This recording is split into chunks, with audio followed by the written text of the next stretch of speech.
everywhere.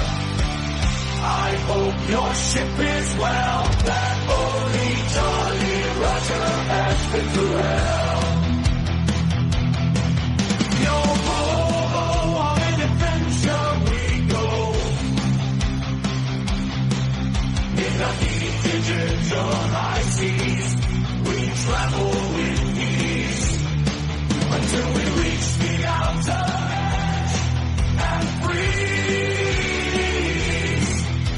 The Arctic chill like a very speed mill, through the darkness led by our will. Yo ho, on an adventure we go, to beyond the outer limits of society, broadcasting the reality. The pirates will always steal the show, from WPRPN, you know. Yo ho, on an adventure we go. Dark vessels in the Scoreboard Harbor, lowland lovers will fight for you harder. Your old first mate went AWOL after a drinking field haul. The legacy of pirate radio is strong. I hope our mates will come along.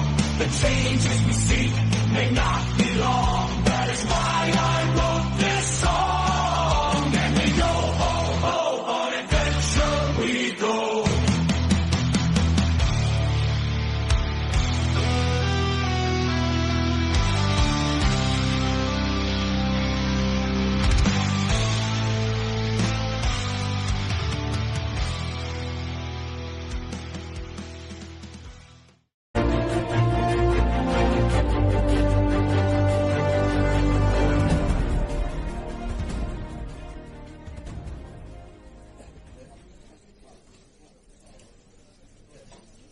Welcome everybody, friends, folks, foes, and fellow pirate mateys, to another weekly edition of World Pirate Radio News. It's show segment number 349.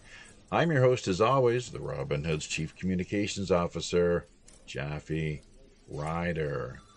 WPRPN.com is the website you'll want to drop by and take a look at. Maybe not right now, given the fact that we're in the process of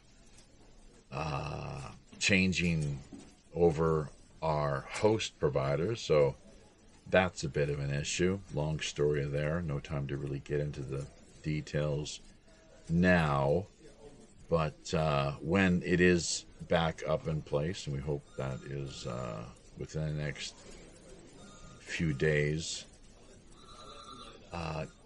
drop by Jaffe's Man Cave. That's where you can find all my particulars as far as social media is concerned, including a link to some demo music cuts, recordings that I put together in the studio, multi-track work for the most part, and some of the songs we're going to be highlighting tonight, this week, because it's somebody's birthday. And we figured, why the hell not? So, there you go. Liking, commenting, sharing, remembering to hit subscription, notification buttons, always appreciated. Really helps to go a long way in pushing back against the algorithms that currently are not working in the little guys' or girls' favor whatsoever. Let's be clear about that. Not just us, but so many other grassroots, independent, alternative, underground live streamers who are making ripples and do have more of an impact than what they may realize. But net neutrality, it is not by a far stretch of anyone's imagination. So passing word along to friends, family, and co-workers, also really a powerful way of freely lending a hand. If you'd like to contribute via PayPal, Pirate1Radio at protonmail.com is our email address. You can pick up merchandise and give us a bit of a boost on the digital front as well, if you are creative within that realm to any degree. So remember that half of everything that we do manage to generate goes directly back to charity. Don't know too many others that are dedicated to doing this, but think about it, folks. Hashtag WWRHD, what would Robin Hood do? So a couple of our co-hosts this week might have a few thoughts regarding that whole matter. What would Robin Hood do, among other things? But we're grateful this go round to be connecting with a longtime friend of the show, fellow pirate matey Mark Edworthy, who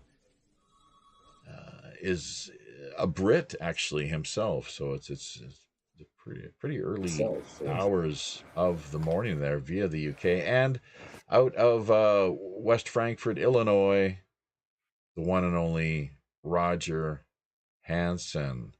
So, gentlemen, I think that's about it for now.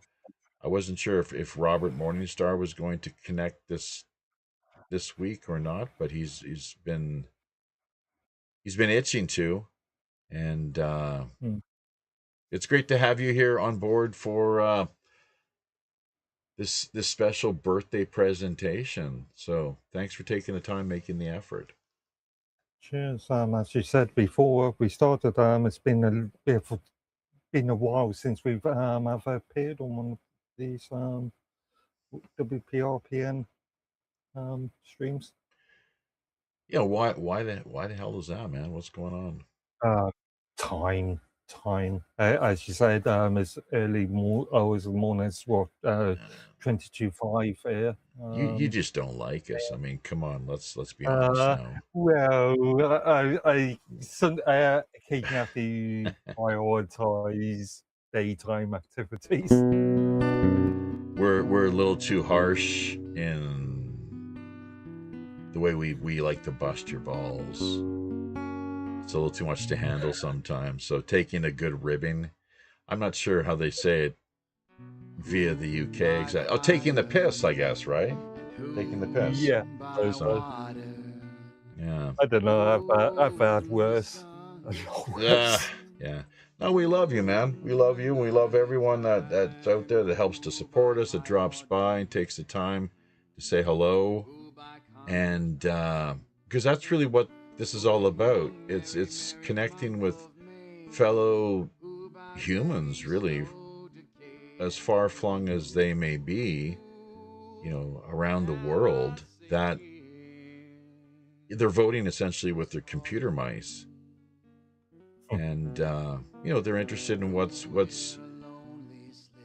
taking place here via the digital underground, and getting a sense of the pulse of what perhaps isn't being necessarily broadcast via the mainstream. One of the reasons these legacy bastards, not to name any names, well, obviously I think it's quite obvious though, but stay in your lane is what I say. But the way that they are flocking now to the world of podcasting and independent live streaming, trying to rebrand themselves, to give themselves a bit of a makeover, that maybe we're not quite the Mockingbird media CIA assets that you thought we were, but really they still are, of course. So in case, as you guys have noticed that, right, the way that's been happening over the past couple of years, because their numbers have been tanking, that they've had to compensate, make up for it. Roger? I don't know. I'm looking at it. Oh, well.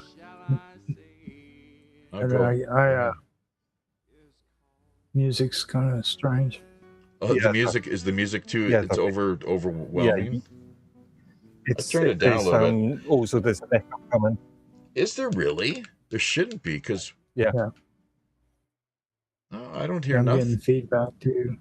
I don't hear nothing here, man. Let's see. I look. Oh, I know what's going on. Maybe this bloody thing. is. Yeah, I can hear that now. So There you go. why is so? Anyways, Um, let's deal with this here and try to. Bobby scores. It's a good old hockey game. Let's get rid of this. Maybe we'll stop the screen sharing and try a different approach. But keep going, guys, and Okay.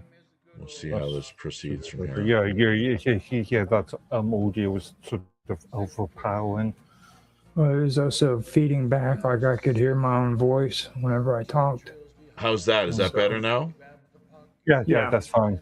That's That's better. fine. Okay, so is this the way we had it configured there with the screen sharing?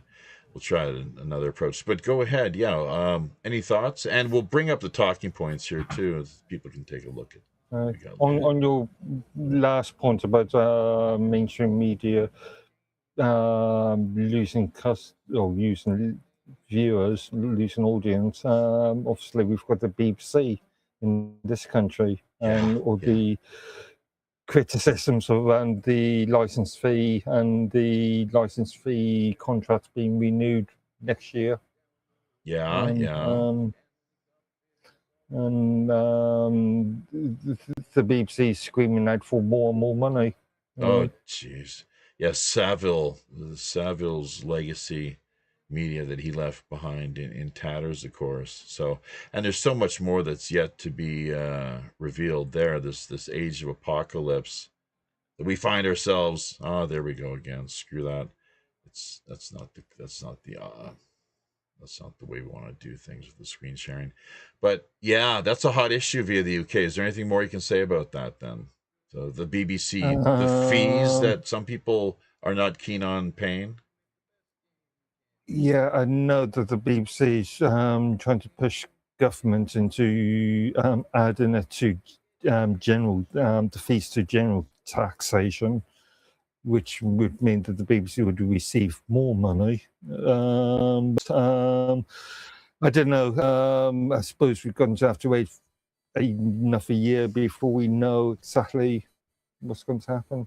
Well, how about the even more to the point, the way that these mainstream, long-time legacy Mockingbird media insiders are trying to rebrand and repackage, represent themselves in a more sort of folksy, down-home kind of way, that where they can connect with a wider audience and try to convince their listeners that they're not the establishment assets that they have been for so many years, through and that's by adopting the podcasting kind of smaller studio approach, where they still got just an incredible amount of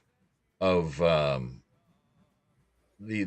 assets they have at their disposal, the resources they have at their disposal, as compared to people such as ourselves, who it's just pitiful what we're working with here compared to these other bozos, and that have been feeding us just a whole pack of lies for so long and continue to do so, frankly, in so many ways. I don't know. Apart from talk radio, who else I've been listening to lately? Mainstream, The Telegraph, and LBC. Can't remember the third one. But apart from those three, I don't listen to very much mainstream media sort of broadcast. All my news comes again. Yeah. Is that bleeding through? Are you having audio issues? Sorry to cut in. Are you having audio issues again? Yeah. Shit. Yeah. Okay, I'm not sure. Okay, we'll keep working with this. Go ahead, though. You were saying? Okay. Yeah. My point was that apart from a very selective handful of mainstream media stations, which I quite regularly disagree with. I tend to spend more time listening to independent stations, commentators. Yeah. Roger talks about things like lotus eaters as an example. Oh yeah, sure. Right.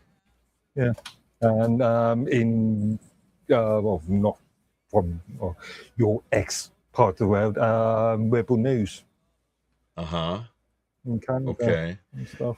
They're pretty pro Israel. I know. I'm not sure if you're aware of that or not, but Rebel News definitely is very pro Israel, Ezra Levant, as is the. Yeah, go ahead. They do a lot of other great work, though. But they're more interested in sort of much more local reports. Yeah, no, they do a lot of great work. Yeah. Regardless, it's just on the Israel issue that's where I've got we part ways essentially, as far myself and what they provide, their take on things, trying to promote Israel's interests in the and really to as apologists for the genocide. It's like trying to it's like people that back during World War II took the side of the Nazis while they were liquidating the Jews. It's no different, frankly, But it's worth remembering, just because you listen or consume these stations, don't mean you've got to agree with everything they have to say. That's right. No, absolutely not. But I'll tell you what, that you want to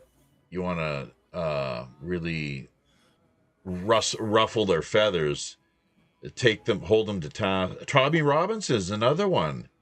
I mean, ask yourself, where does his funding come from?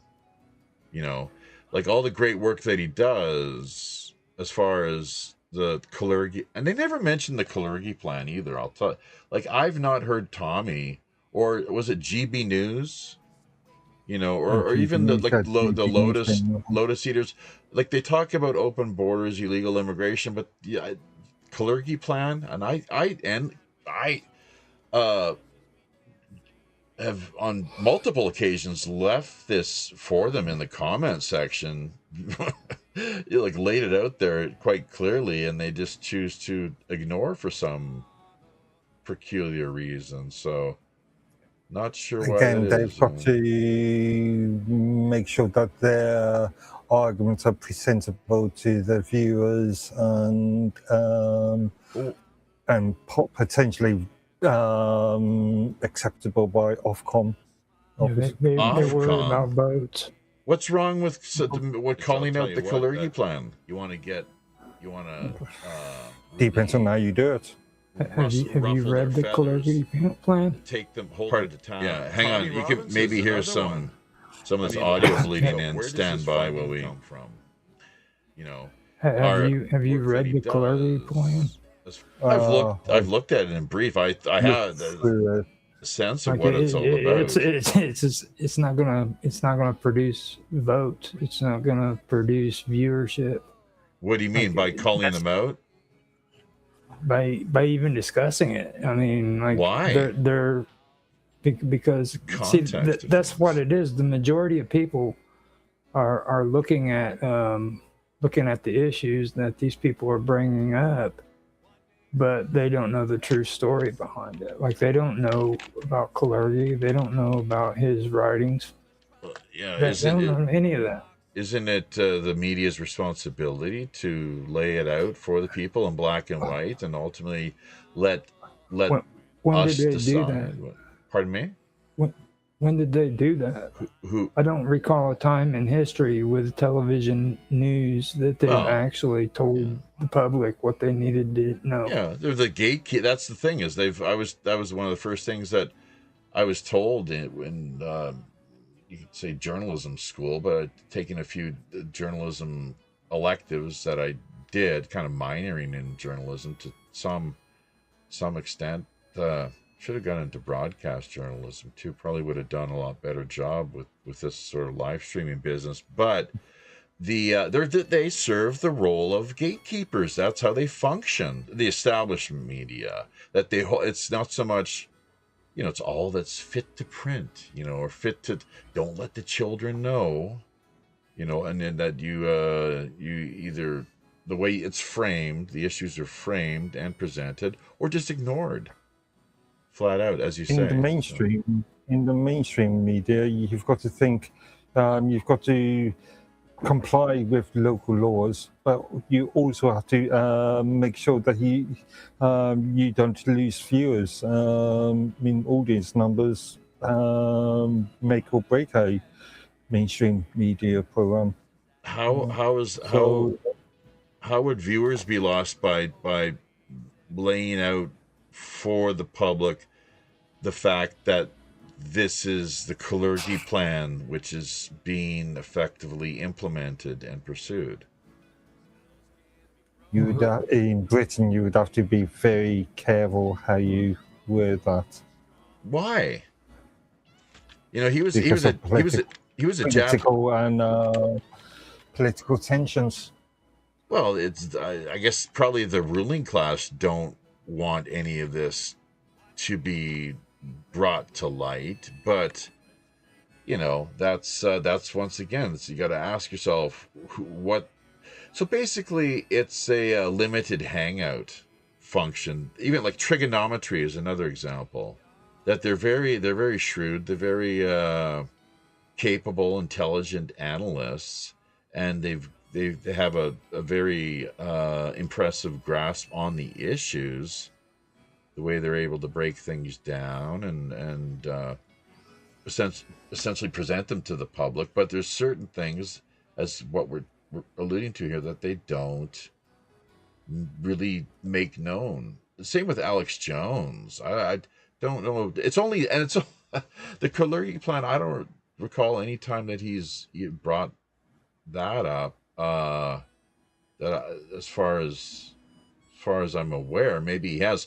I know that finally, Infowars is talking about Israel, calling out Israel and Netanyahu, which it's interesting because in this instance, as with so many others down through history, all roads lead to Rome. Apparently, why it is that those the Jewish folks, the religious ones, a lot of them aren't religious, of course, why they wear those little, what are they called? Beanies, whatever they are, like skull caps. Like Ben, very annoying little weasel Shapiro, because they're emulating the Pope. That's apparently where it all came from. It came from the Pope. It's not. It's not. No. Have you seen his hat? Yeah. Have you seen his hat? It's a fish, dude. Yeah. A fish. The symbolism of fish has a big meaning in Catholicism. Yeah, there's some Yeah. deep symbolism, esoteric symbolism there. That's right. Yeah. Now with the clergy thing, what you're comparing, the easiest way to compare that would be like comparing, what's his name, Charlie Kirk to frickin' Fuentes. You're talking about an analogy, or? Yeah, like an analogy. You know what I mean? Parallel. Yeah. Now, Charlie Kirk did very well because he stayed away from certain topics, whereas Fuentes just full-blown thrown everything out there. Yeah, Kirk stayed. He veered away, shied away from calling out Israel until the end, the lead up to his demise. Really, that's when it seems he became more critical, and he was, it seems, biting the hand that was feeding him. I think Fuentes is probably the one who actually did the dirty deed, because there was competition between the two of them. Oh my God! You're saying Fuentes actually off Charlie Kirk? Come on. I would actually say that would be more likely than the story they're putting out right now. How could he possibly be able to orchestrate something like that? This is all. Are you following what's taking place in court right now? Mm-hmm. No, not with Charlie Kirk. No, neither am I. Neither am I. So, I'm just little dribs and drabs that are just, basically. I've got too many other things on my mind and on the go. A lot of music here, obviously, that I've really shifted gears, and it's not often you've been seeing me out here in the live streaming realm because, frankly, we've done over 10 years now of shows, and we unfortunately haven't been picking up the kind of support that we would hope to have in order to continue. And it's really true. You hear about it all the time, and some people think that it's not really necessary to back or support the people, the shows that the live streams that you enjoy. But it's true that if you don't,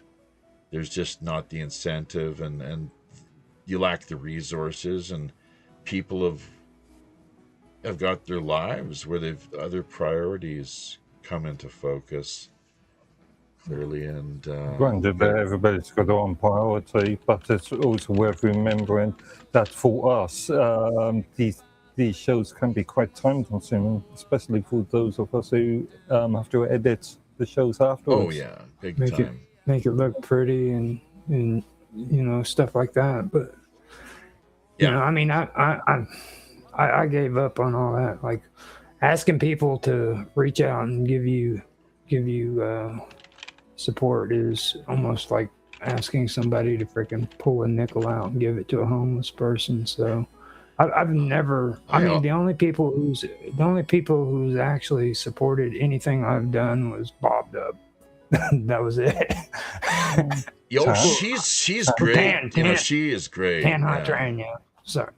Tan too. He yeah. And technically, I am supporting you at the moment as well. Oh, you are the superstar. You, Mark, just by being here, you guys are supporting the show by helping out. Yeah, Because indeed. there's no doubt. I really. Well, Mark's the superstar of my show. Like I wouldn't get any viewers if it wasn't for him doing the Fabio flip. Who's Ricky Gervais' punching bag? Remember that dopey guy that. Yeah, the comedian, but Ricky Gervais, office. the dopey guy that he brought onto the show, he was just always mocking him and taking the piss. Oh, the blonde-haired tall bloke, yeah. No, he's a bald guy.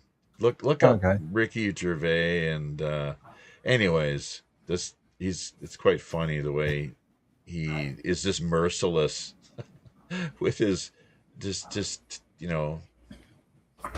endlessly razzing the guy, basically. So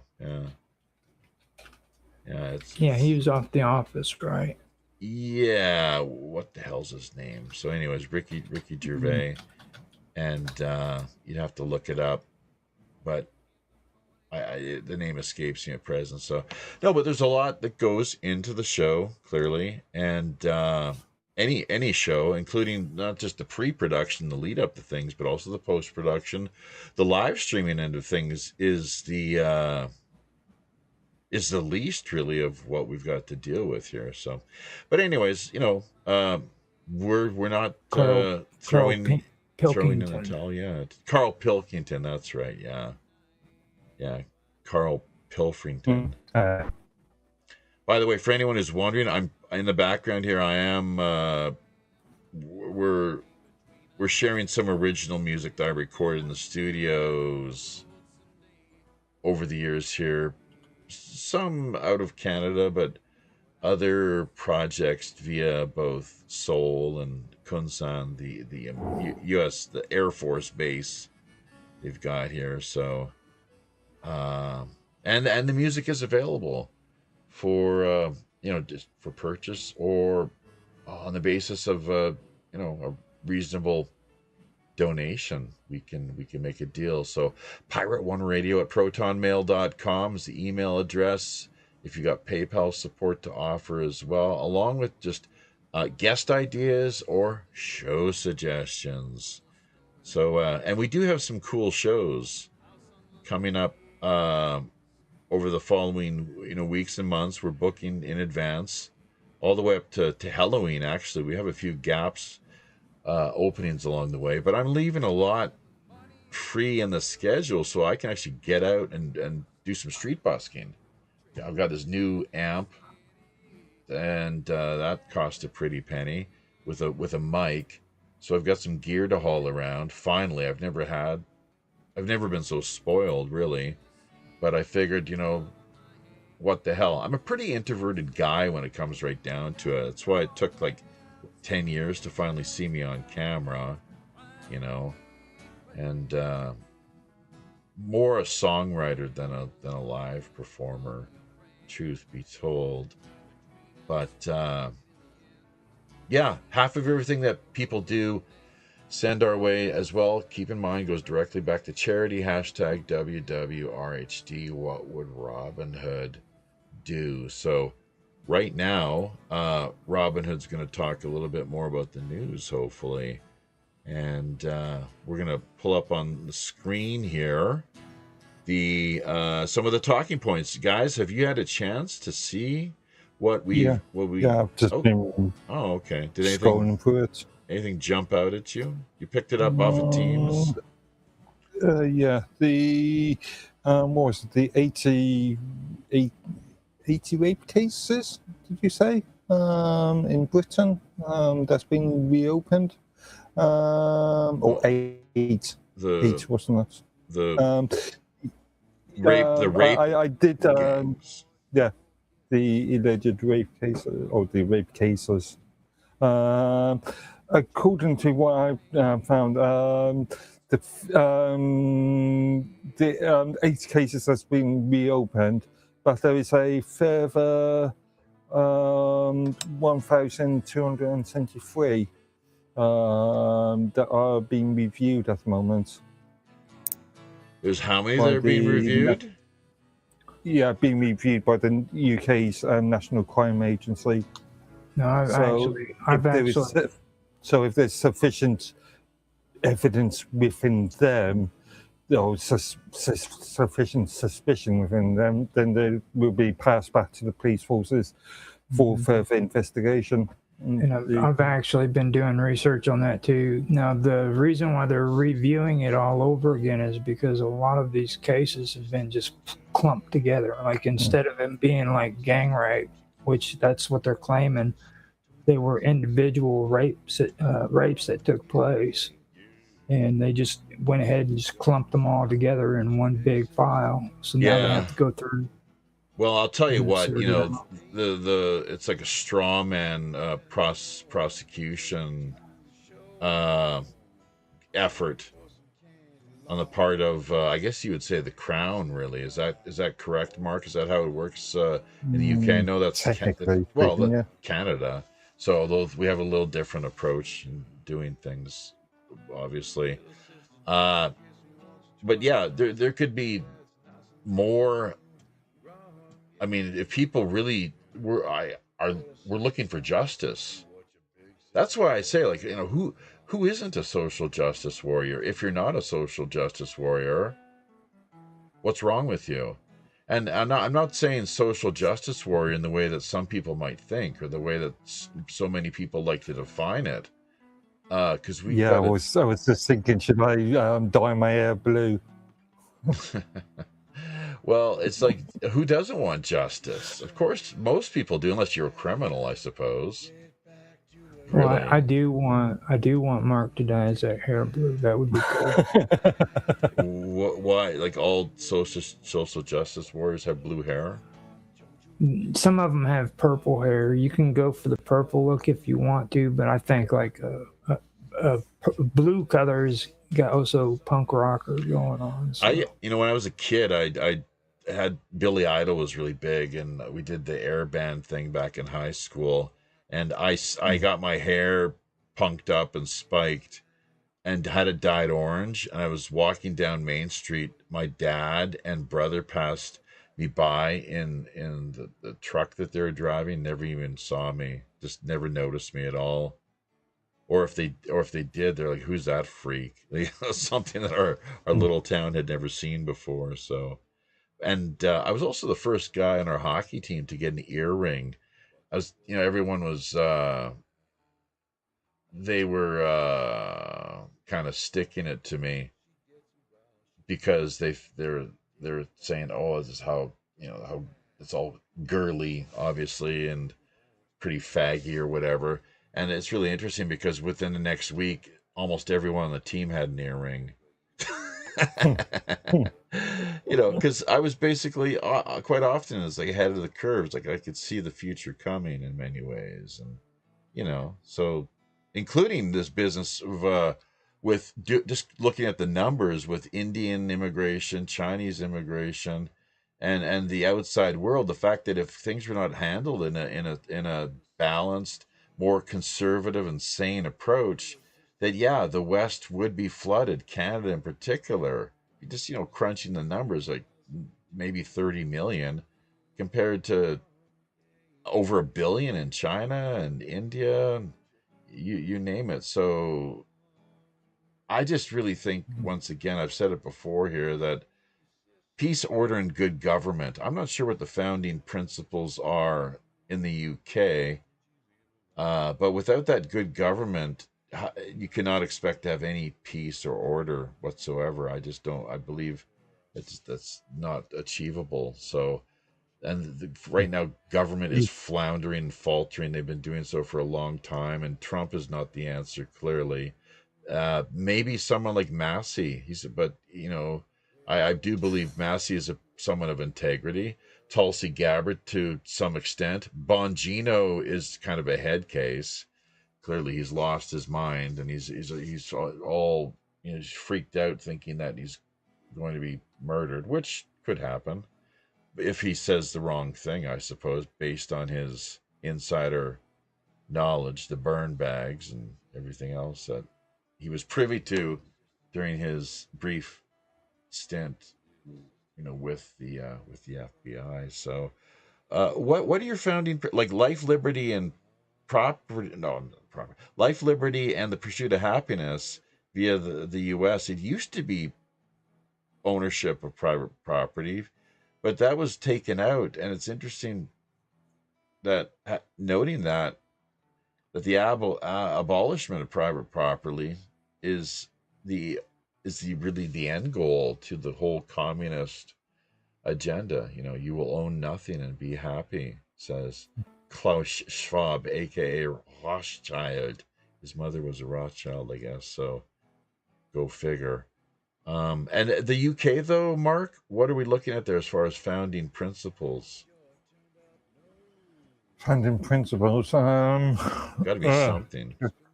That's a good question.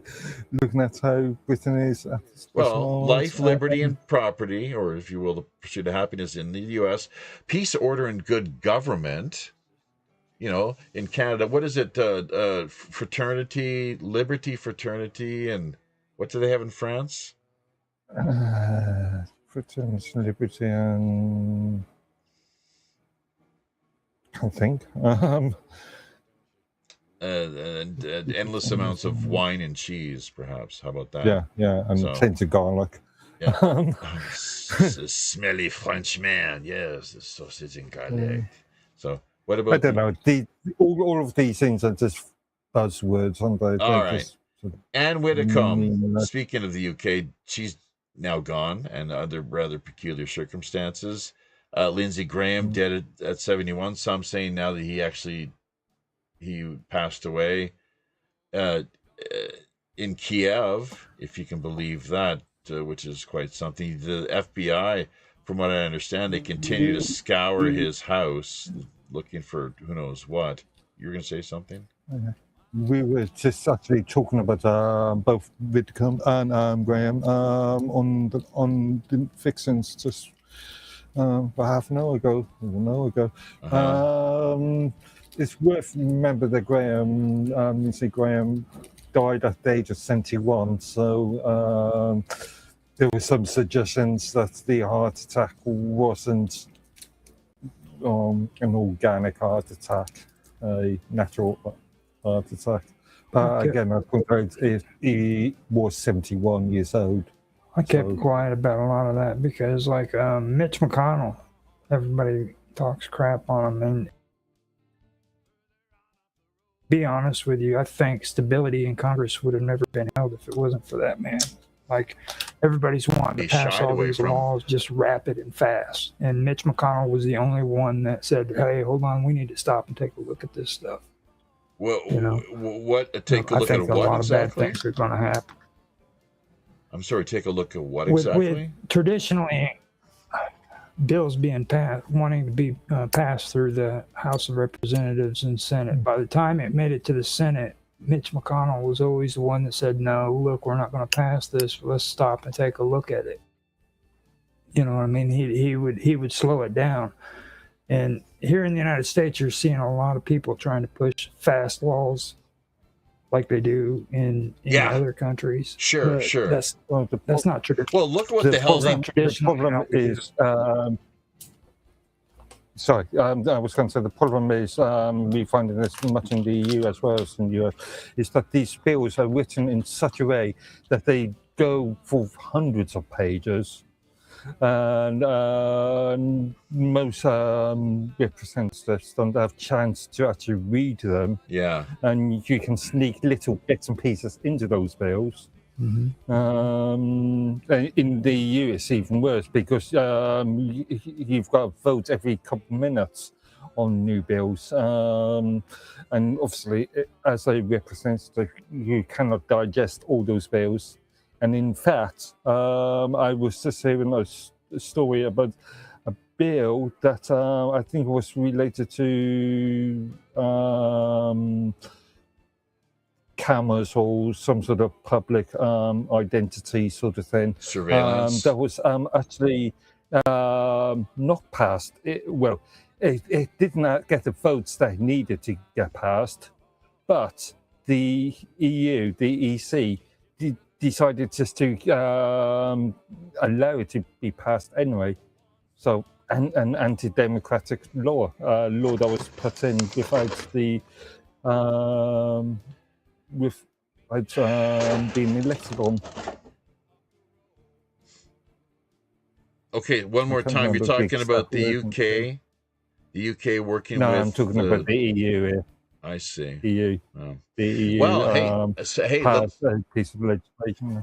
Isn't it something like there's just so much taking place on so many fronts, as you know, and including recent resignation of Keir Starmer, the murder of Anne Widdecombe, and the resignation of who the hell I should know his name. Why am I mind dumping right now? Who recently resigned, the head of the the opposition party, Reform, bloody hell, I can see his face. Nigel Farage. Right? Okay. Right? Yeah. So funny enough, Anne Widdecombe lives in the same county as I am, the opposite side. Well, you better be careful. You might be next. You better be careful. You might be next. It was interesting that the police, for days afterwards, said it was a non-terrorist related incident. Only within the last 2, maybe 3 days, they've actually stated that there is suspicion of a terrorist related. They changed their tune. Isn't it something? Once again, folks, gatekeeping, okay? Total gatekeeping. So, I mean, I guess, a lot of people are they're just gullible and naive, and they believe anything that the authorities try to convince us of. And that's really, frankly, that's just not, there's the 3 wise monkeys, as they talk about here in Asia, ironically, see no, hear no, speak no evil. I don't quite understand. I don't quite get that. The fact that how else are we to improve society if that's what we seek to do, to have an impact in a positive way in reforming and transforming our world, within our realm, our sphere of influence. We can't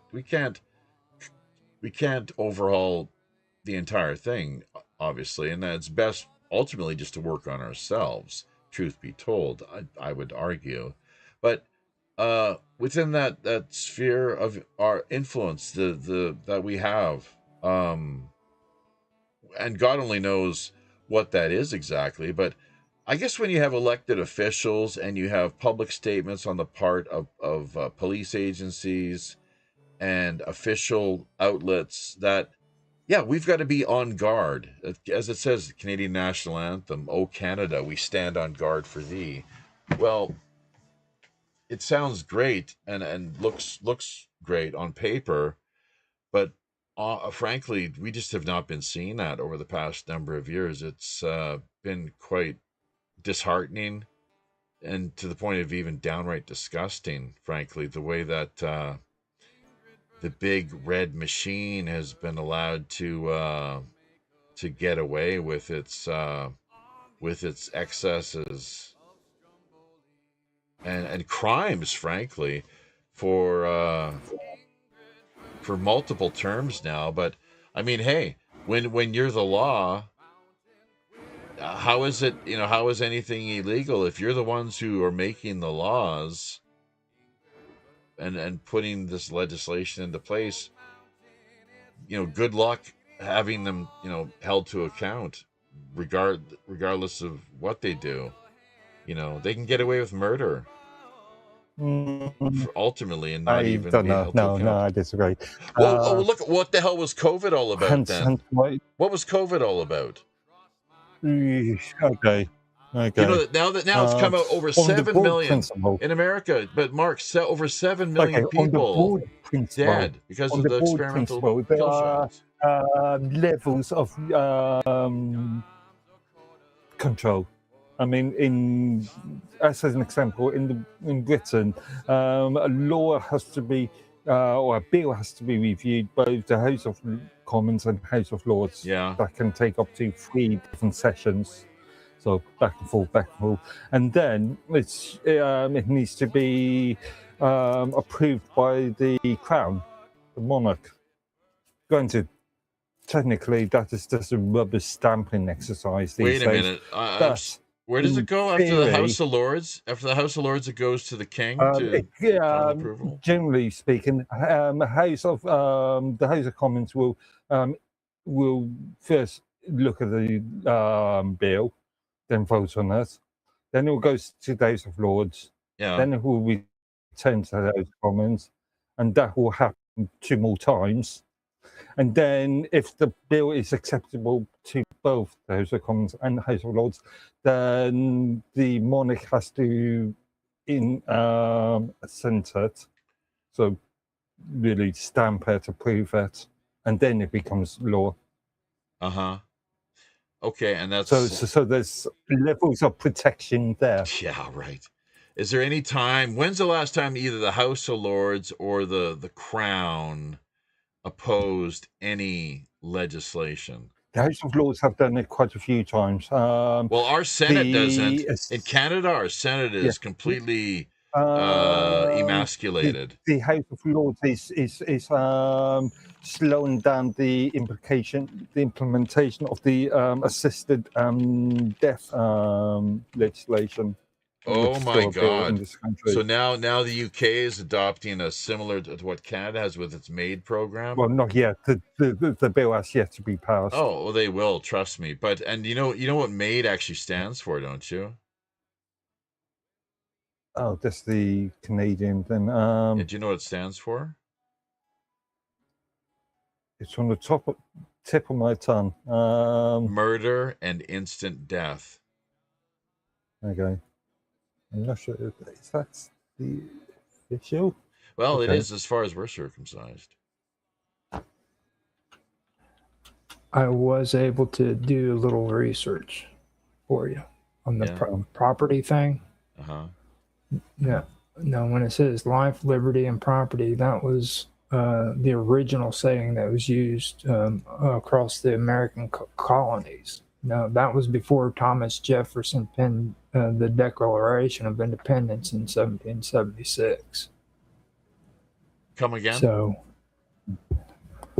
life, liberty, And property was the original saying that was used across all the American colonies. That's it, just life, liberty, and property? Not like the right Life, liberty, and property. That's it. I see. Okay. But then in 1776, what happened? In 1776, that's when Thomas Jefferson penned the Declaration of Independence, and American colonists and legal bodies used what they use now, which is life, liberty, and I forgot what the pursuit of happiness. The pursuit of happiness, yeah. You're welcome, my fair-weathered Yankee friend. Now, you need to understand that a real American would never take anything Thomas Jefferson ever said seriously. Like him and Hamilton, they just... Well, Alexander Hamilton was in the back pocket of... He was a bankster, wasn't he? Yeah. But why Jefferson? What was his problem? Jefferson is the one that was in cahoots with Hamilton when it came to the Department of Justice. Really? You find out that a lot of the stuff, like John Jay. Have you ever heard of him? John Jay who? Yeah, we just John Jay. No. John Jay was a rich landowner from New York who was also a part of the founders, and he is the one who came up with the idea of the Department of Justice. Really? And the DOJ. Jeez. And the reason why he wanted to do that so that he could separate individuals from, like, individuals with individual rights from the federal government. So he created the Department of Justice so that it could emulate the Supreme Court. So that when the Supreme Court interpreted the law, the Department of Justice would freaking enforce it rather than it be funneled down to the states and to the people. You know what I mean? So federal overreach. Right. He was the first one to do it. Has there been, and that's been an issue which states have fought for and contested ever since? Well, see, that's the thing.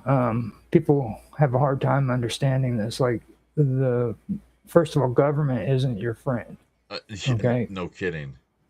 And it's like the more power you give your government, the less power the individual has, and it's a constant battle. Remember what Ronald Reagan once said: "The 4 worst words you ever hear." It's more than 4, but I'm from the government and I'm here to help. Is that Reagan? Is it attributed to him? Yeah. That? Okay. Yeah. Well, it's I'll tell you, he may have said that, but we're gonna maybe say something similar here. Hopefully, it doesn't have the same tone or negative impact that those words do, but. It's 90 minutes now and time for our commercial break. So if we could get you guys to mute out, and we'll pop back in here after hearing from Red Dragon Herbs and Teas, along with the Sense Cannabis Collective, and hopefully pick up from where we left off. Be sure to scour over, take a look at the rest of the talking points that we have remaining here. We might as well I'm going to give, before we do that, let's just give a quick overview rundown of what we have on the table, essentially. Robert Thurman, Dr. Robert Thurman, Gate Parasam Gate Bodhisvaha. Emptiness is form. Form is emptiness from the Heart Sutra. So that's what we're looking at there, folks. Godspeed to him.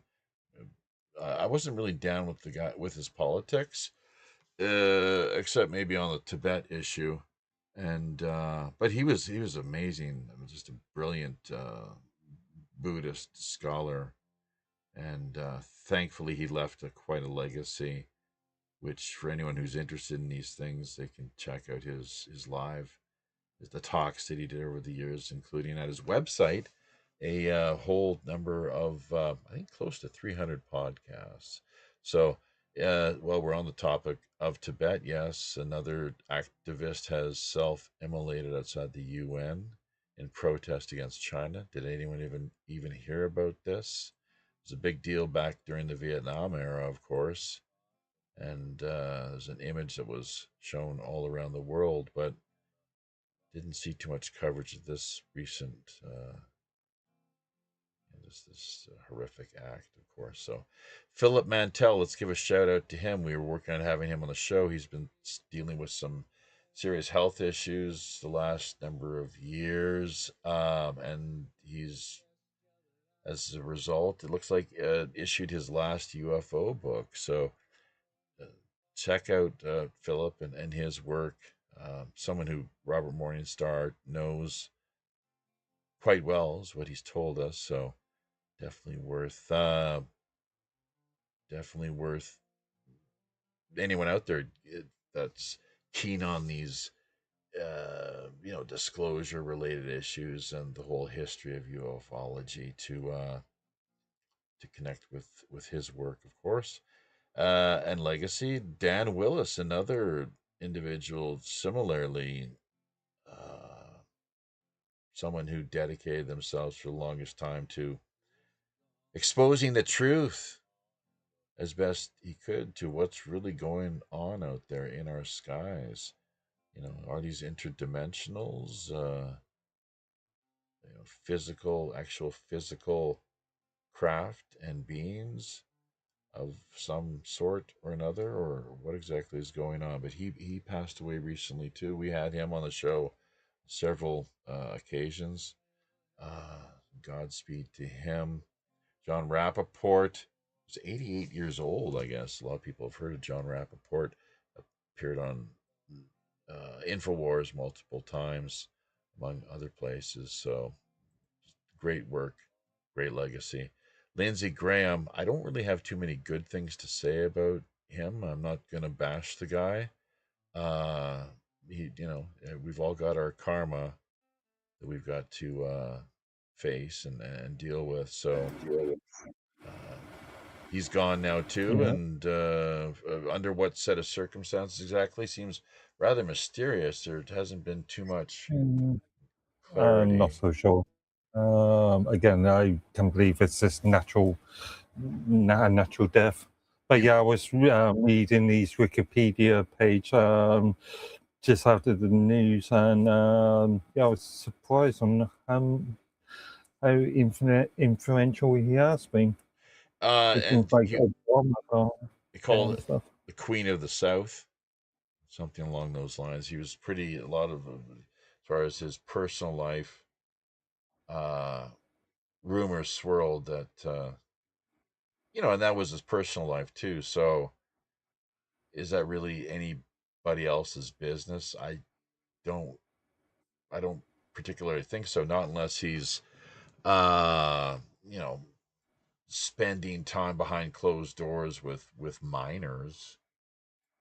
Loggers and fishermen, they're okay, but minors are they're out of bounds. Yeah, so yeah. But by the way, I did check. Medical assistance in dying, not murder. No, it's murder and instant death. You've got it wrong. No, medical assistance Well, in What dying. let's I'm doing, Mark, is I'm calling it out for what it is. That's my Yeah, acronym that I yeah. came up with. Okay. So you have to connect that to Garbage. organ donors too. Like this goes deeper. Yes, it Like, is. Yes, it is. Yeah, and that's what happens when you have the organ donor option checked off on your citizen card. I guess that they will put you to sleep, even if you the potential of recovering. If they want those organs bad enough, there's been numerous reports of people being put down and What, in Canada? to death, and so that they can harvest your organs. Yeah, Absolutely. but in which country? I mean, I know Well, there is, well, there's China's alleged China's illegal. influence, Mark, has grown exponentially. it's I Canada. guess it's horrible. So That's something that I think Naroki should talk more about, because freaking like yeah. he keeps talking about all this other stuff, but there's more important things going on culture in Canada. wars. Yeah. You know, like MAID is a MGTOW. big issue. Oh yeah, yeah. MAID is a Well, big issue. and the experimental kill shots, which there's so many people that are dropping dead now, and the question is, did they take the kill shots or not? I'm not sure if this is, and even just laying this out there because we're only live streaming over YouTube and Facebook, so we know how the big red machine over on YouTube, the way that they operate. So you got to be careful. You got to dance around, the way that we kind I of don't know. work and Our laying friends out the at truth. YouTube has been somewhat less controlling over this within the last year or so. Anyways, They've been they've lightened up a bit. Well, look, man, we've had to contend with two strikes on Mm. countless occasions. It has not been. I've been really turned off by the whole thing, and the fact is, like, yeah, with shadow banning and the algorithms and the throttling down, and God only knows what's really taking place. And the fact of how when our show is done, then they then dovetail that or uh basically lead into a show, some piece of content that has millions and millions of views. What's up with that? Why can't they offer something that's a little more modest and independent, such as what we are, instead of, like, that's not net neutrality. Okay, that's the furthest thing from that's total full blown net non-neutrality. So once again, there's an Actually, official narrative, just like with the whole fake have, climate change have you scam. heard? Have you There's heard so the many other BBC's issues. latest? The British Broadcasting Corporation and Ofcom's latest idea, pushing. I think this is actually a bill at this present moment, pushing BBC content to the prominent areas in YouTube. So when you're on your, let's say, standard introduction feed, the BBC news stories could become the prominent entries. Yeah, no, that's Could be. exactly. And they've been doing that. They've been weaponizing. So what I'm saying is this is completely contrary to the whole business of net neutrality that they were trying to sell us on back in the day. And they do this. The technocracken, hashtag technocracken. Yes, we've coined that term once again ourselves, just like made murder and instant death. For anyone out there who's wondering, you're welcome very much. Let's work it, folks. It's up to you to get that out there and let people know. It's it's a little sarcastic, obviously, but also, I don't know if the word is sardonic. I have to look that one up. That's a big word, but satirical. It's dark comedy for sure. I mean, you could have a lot of fun with that in a comedic context of murder, instant death, organ harvesting, and Saturday Night Live. Well, I've been actually wanting to make a show concerning that, something that actually brings that out. I mean, just maybe one stream that does like an in-depth research, because illegal organ donating or donors it's something that's been going on for a long time. People aren't really aware of it. Yeah. Yeah, but we're talking about mainly Asia and Middle East. We aren't really talking about We're talking about so-called Canada, westernized dude. countries. We're talking about Canada, the United States. You're talking about these medical facilities that are all nice and sterile. Yeah. People are so naive and gullible. Look, the iceberg theory of organ harvesting, the iceberg theory of anything. Just put that out there and take into mind and consideration that it's like Plato's the allegory of the cave. That we're up there and we see the iceberg, what we think is the iceberg, but it's only what the portion of which is above the surface of the water. Most people's is what they see. It's in the fog as well. It's also in the fog. Here's the analogy. So that we were talking about earlier as an example. I'm terrible with them, but I think this is a pretty good example.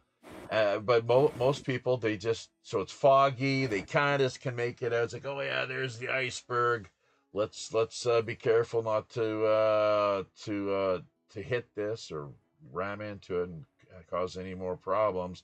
What they fail to see and find themselves cognizant of is what is essentially sub rosa or occulted, really is the word that I like, meaning simply hidden. It's like out of sight, out of mind, and there you go. But you can expose it. You can look down and make things more transparent by shining a light, and that's what this time, the age of the apocalypse, really part of a great part of which it encapsulates is not only the chaos, the bloodshed, the upheaval, the uncertainty, but the light that is being brought to uh, any the whole host of various issues, and it's really up to the observer, I guess. Some people are really content, though, like blissfully ignorant, or cognitive dissonance that we all suffer from to one degree or the next. You could, I would make the argument that most people are more interested in their day-to-day life, Sure, of about course. going to work, Yeah, putting food on the table, yeah, that that's sort of right. thing. That's right. Well, that's very pragmatic and practical, and that's what you have to focus on, of course. But if see, I'm in the position now, thankfully, and I'm sure there's people out there that would like to see those such as myself, our lives, you know, jeopardized or somehow undermined, so that we're not able to have our voices heard. There have been, like even the trial balloon that was floated back in the day. We're not hearing too much about it right now, but that uh, for journalists in Canada, that you would need a state license Mm. to operate and be recognized as a Uh, journalist per se, getting state well, information. Rebel News being a perfect example of the Canadian independent news movement. I'm sorry, I missed that whole thing with Rebel News. What were you saying? Yeah, I'm just saying that there are a couple organisations that are independent in Canada, Rebel News as an example. Yeah, although the Trudeau hated those guys, Yeah, yeah. totally despised them. He totally Mm. refused to acknowledge them as being even a legitimate news agency, and mainly because that they weren't taking his money. I guess they were taking Israel's money. Probably, Well, I'm not sure about that. Well, Every time I watch one of their Ezra clips, Levant. they do advertise. They do try and promote sort of specific news stories and ask for money donations from the public. So Vidali Lotus is talking to us. You're saying it's a message saying she ended up resting a little bit, and I hope we can share this with listeners. But vomiting yesterday from food poisoning, and today ended up having 4 hours of massage and teaching 2 yoga classes. Needed some downtime of silence. Oh God, man! I was talking to her last night, texting, suggesting maybe she try some baking soda. I wasn't sure the exact, like, the magnitude or the actual symptoms of what she was dealing with, but baking soda. Not that we're here to offer any formal medical, legal, or financial advice to anyone. Let's make that clear right off the I was bat. going to Nor say. that the views and opinions that we are expressed on behalf of myself, the host, and the show's listeners, that they reflect, or rather, that the show's guests do not in any way necessarily reflect those of the wider listening audience nor the show's sponsors. And I know we were supposed to get to the sponsors about an hour ago, but we're getting to it here. In fact, after we just comment, we should break away and take care of business on that front. But Let me know the next show you do and gladly join if you like. I usually need a little bit of notice so I can make sure schedule is clear. With that, I'm happy to join wherever because I really enjoy talking to you. And everyone that's been on there so far has been amazing. Yay! Well, lots of love. Let's come together if we could and just focus on her Vidali Lotus. This is a thought intention experiment. She's in Mobile, Alabama, Vidali Lotus, and ask that healing energy, be sent to her, that she be find the peace and health restoration, the balance that she's looking for, feeling and coming out of it more refreshed than ever. The expression, if it doesn't kill you, it tends to make you stronger. So let's hope that's the case. When's the last time you guys had to deal with any food poisoning? For me, it's been about maybe 10 years. I My puked my stomach's made. My stomach's made out of concrete, dude. I can eat bad food and I never even know. Yeah, God. Yeah, I can't remember last time I had a I come from a poor family, We don't throw things out because it's a day late. You know what I mean? Like, well, milk you got to throw milk out when the expiration date comes. Yeah. But there's nothing wrong with a day old donut, dude. I'm sorry. I'll eat that sucker when it's a week old. So unless it's turning green and starting to move by itself, I might eat that too. It all depends on what it looks like around the green. Peel that stuff off and just eat the rest. For a man to be loved, he must be truly inferior in intellect. Arthur Schopenhauer. So we'll talk more about that when we return from the break. But this is something that's, I think Nietzsche said something similar too. Nietzsche was for a number of years a devotee and student of Schopenhauer. Schopenhauer himself very instrumental in helping with the transmission of the Buddha Dharma to the West. He was a very important figure in that sense. Him and Nietzsche, although Nietzsche himself, I think at one time he proclaimed that he he sought to become the anti-Buddha of Europe.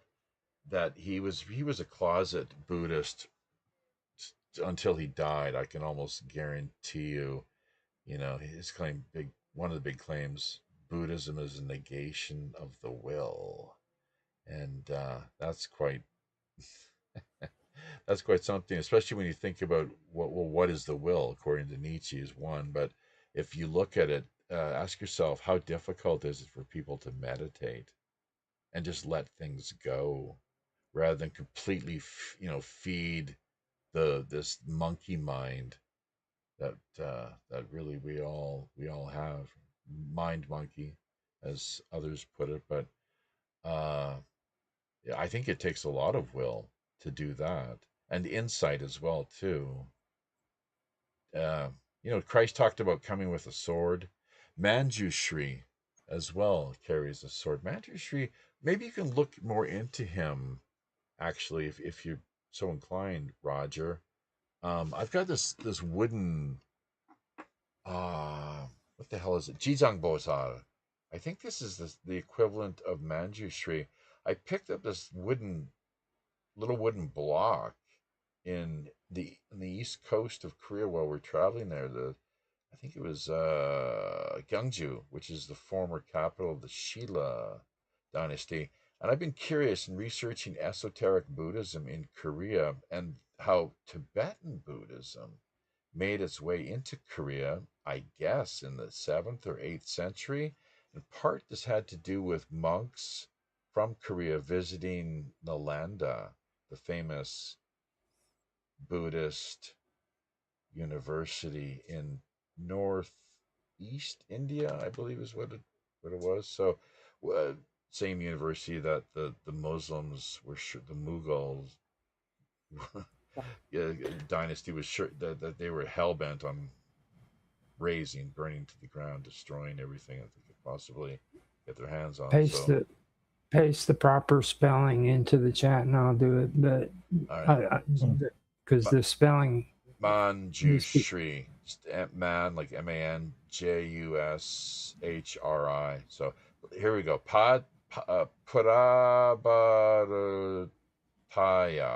Prabataya. Interesting. Hung Padma. No, this is Korean. Don't worry about it. I can show it on camera. I'm just going to read it. Padma. Check this out. No, this is cool. Padma Sambhava. So this is this thing, man. This inscription on the back of this plate. Then it's like Maha Mudra. So Padma Sambhava, Maha Mudra, which that's a big deal in Mahayana Tantric Buddhism. Mani. Making many with the Maha Mudra. Amoga Vairochana. There's the other one. See, Jitang Bosal, Vairochana, and Manjushri. I think they're all the same character, figure, or cosmic esoteric energy. There's a whole spectrum, as you can probably appreciate and imagine, energy, cosmic energy throughout the universe, right? And so if you call upon or try to, what is the word? Elicit? Just call upon different energy, whether you're angry or you have like your heart is open and you're praying for something, maybe kindness or maybe some mischief, the raven as a symbol of mischief. Whatever kind of energy you're looking for, we can summons and call upon. So Guangmyang Jin On. I don't know what that stands for, but yeah, Padmasambhava Vairocana and Padmasambhava Mahamudra. That's a big deal. It means great mudra. Mudra is like like the way that hands are held in certain, you could call it hand signs or gestures, trying to, like the way Masons basically have their handshakes or secret handshakes code and stuff. words. Yeah. So, Okay, so anyways, yeah. this would be the equivalent of the Bodhi tree. Really? Okay. Yeah. What do you got there? The significance, according to Buddhist tradition, the Siddhartha Gautama, Right. the historical Buddha, sat beneath this exact species of tree to meditate. After 49 days, he Right. attained spiritual enlightenment. Buddha. Now, the location is a sacred fig tree located at the Mahabodhi Temple in Bodh Gaya. Bodh India. Gaya. Yeah. Bodh Gaya. Yeah. So yeah, that would. I've also started getting into the Bodhi tree, and I've thrown this past, or I've mentioned this to Otto, and he kind of sees a little bit of a thing there too. But I consider this to be kind of like the Axis Mundi. Yes. Yeah. You talk. Yeah. Yggdrasil. Right. It is the. Yeah. The Well, Vikings. the Yggdrasil is another interpretation of what the Axis Mundi is, and it's like I've also said, like Jesus on the cross, and I've had some static with Tan over that because his idea of why Jesus died on the cross is a lot different than the way I interpret it. We were just talking about that today with our adult students, a couple Christians in the class, and they're kind of they're not really that tuned in to the wider historical context. I'm just trying to be polite, basically, because they're kind and decent people, but I don't know how deep their thinking goes exactly. Hang on, before we get to that though, when a man knows more than others, he becomes lonely. So that's Carl Jung. So he's saying the same thing. Jung is. I like saving these kind of. We'll have them in the next slideshow that we do. I'm kind of addicted to doing that sort of thing. So, but where the hell were we going with this now? Why am I mind dumping? See, just the neurotic monkey mind, and then losing your focus. Jesus. Okay, here we go. Jesus and in class talking with them. The whole thing, like in their mind, it's like Christ and the two thieves, because they're like, oh, two thieves. Don't forget the two thieves. It's like, okay, but as if they were the first people ever in all of history crucified. Yeah. It's like we looked it up. Do you know the history? Apparently, the history of crucifixion. These Roman psychopaths, because they love suffering. It seems they love to this. And we talked about Vlad the Impaler too. It just kind of one thing led to the other, and that really kind of put a damper on my little birthday. The birthday party, and then come on. we brought up this widowed lady and her husband who had passed, and life and death, and how we're all here to go. But she got really kind of sensitive, even though we've talked about in the past, and she's brought up with her deceased husband that I guess she was something that she felt she was quite. I was told ultimately it was something that she was quite sensitive to. So, but yeah, I mean, Jesus, it goes back 600 years before Christ. 600 years before Christ is what we're told. How accurate that is, I have no idea. And then it essentially, there weren't too many crucifixions in the 4th century. It essentially, it wasn't as popular of means of putting people to death, people that had been found guilty, I guess, of one crime or the next. And you can just imagine the number of poor SOBs down through history who really, like Christ, were like, as Pilate talked about, like, what crime has this man committed? And in the end, it wasn't, people blamed the Jews. That's nonsense. It wasn't the Jews. It was the Sanhedrin. Is this elite select council of priestly scribes, and basically that he challenged their authority, and they were not pleased. It's like, he's committed blasphemy. I think they said the same thing about Socrates, didn't they? He's gonna blasphemy, put him to death. So, but no, Well, it wasn't that. It wasn't really related to the religion per se. It was more they was sort of claiming to be sort of God's representative on earth, a king in effect. Oh, I see. You're saying that because blasphemy because here's the thing. You're right. I and the Father are one. Okay? Right? Do you know what that really is? To me, it's quite simple. And I'm not the most astute thinker, but to me, it's simple. It's the Eastern influence of non-duality. Have you heard of non-duality, Okay. Mark? Yeah. Man, Okay. has been talking about it quite well. Mahayana Buddhism, this is all during the time of the Axial Age, 900 years of Greco-Buddhism. And I place the Axial Age within the context of this 900-year Greco-Buddhist epoch. It's a little differently than what most scholars do, because I just think, Christ was, like, you want to talk axial, what is it, axis mundi? Is that what you say? Yeah, Roger. And a lot of people, they forget about Mani, the founder of Manichaeism. Most people have no idea that actually posed a huge threat to the Catholic Church. Saint Augustine, who originally himself was a follower of Mani, if you want to put it that way, or just a student, someone who was down with this whole syncretic, I don't know if you'd say ecclesiastical, but syncretic approach to truth, being very open, saying that essentially that truth could come from, it's like the perennial philosophy, really. It's like, why not look in different places to find truth? Why limit yourself? Why close yourself off? I mean, that's science, isn't it? And if we're looking for truth, we have to keep an open mind.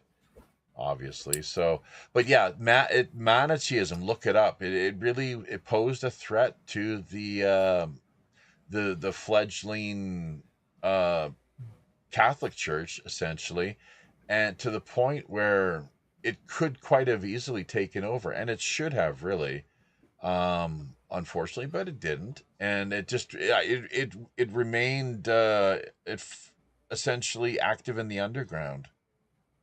Because this is all where all the heretics they kept hunting the non-believers. Heresy itself just means to choose. Ultimately, that's all it means. It means you're choosing. You're not. You're not. Yeah. You're not walking the straight and narrow. You're not seeing things in accordance with the orthodox view. That you're a little more open-minded and you're choosing something that's a little different, and that not only irritates some people, but it kind of it maybe even frightens them, frankly, where you're seen as a threat because how dare you?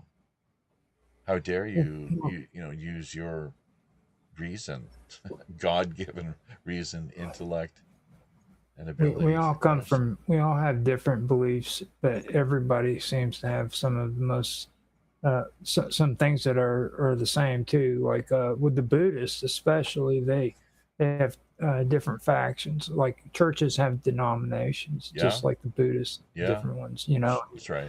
And the one big friction that, or two of them actually, is the fact that that was well, actual Buddhism. What is actual Buddhism? And then the second one is they don't want to admit that Buddhism came from outside of India. A lot of nationalists Oh, who are oh, in India, they want to, how did that yeah, happen? they want to say that it's a real big national movement going on in India. Like I think it's the Mahayanas are the ones who are trying to say that it came from outside, from Tibet. Actually, well, I'll tell you where. And Wait, no, listen. Do you know who Buddha was? He was a Sogdian.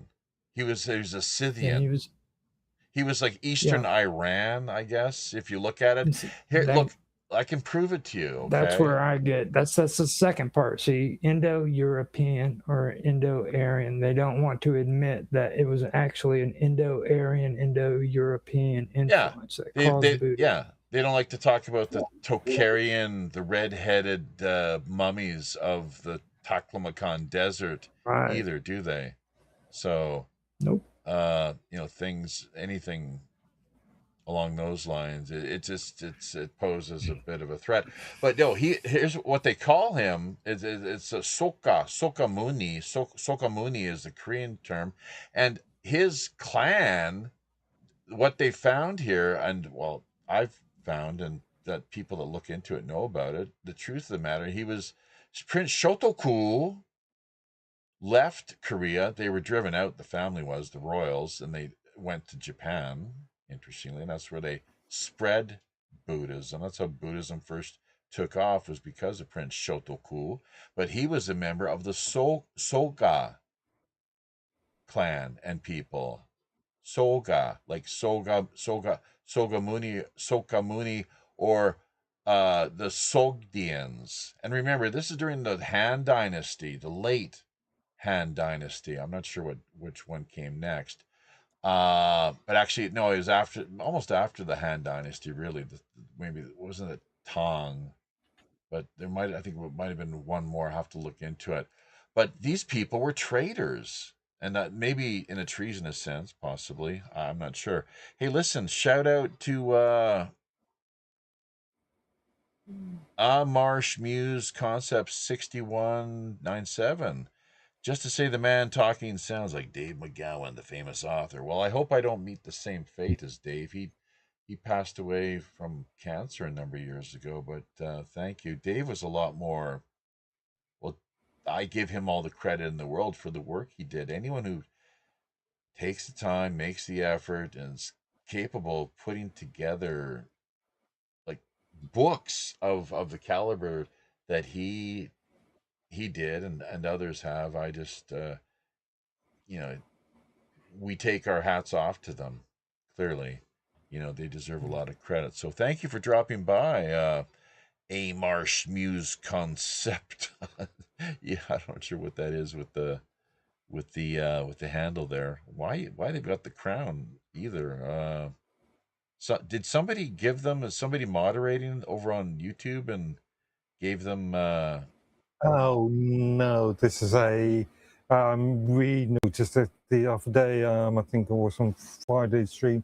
It's just something that YouTube adds to No. in the first Oh, couple. I see what you're saying. Okay, all right, good. Yeah.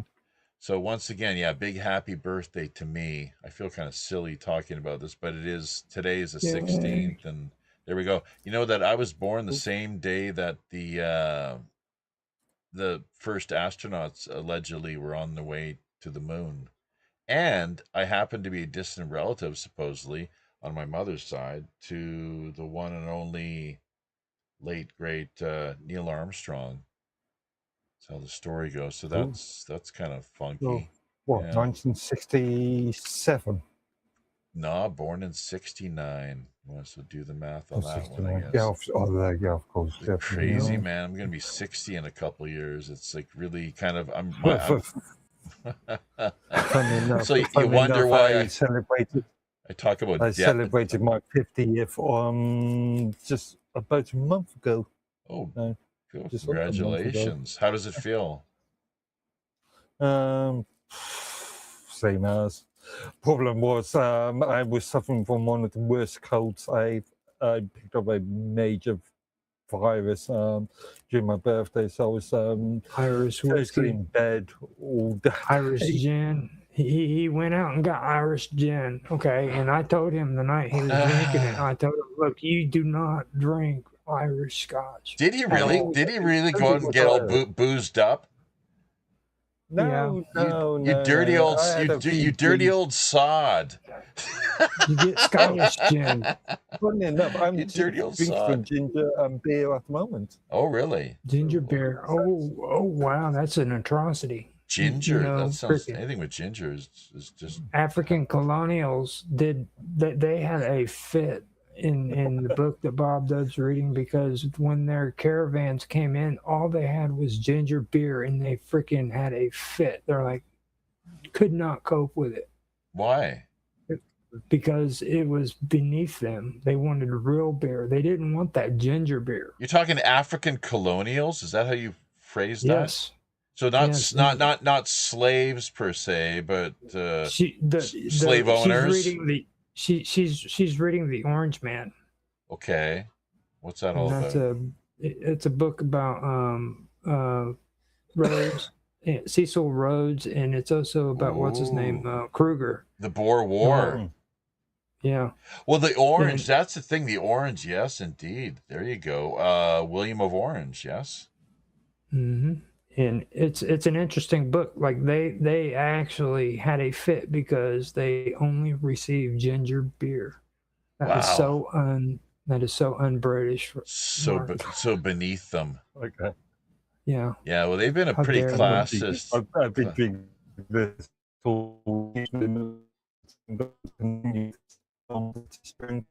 Calm down, wild man. Calm down. Bro, you're breaking up there. One more time. You're too drunk. You can't even talk straight.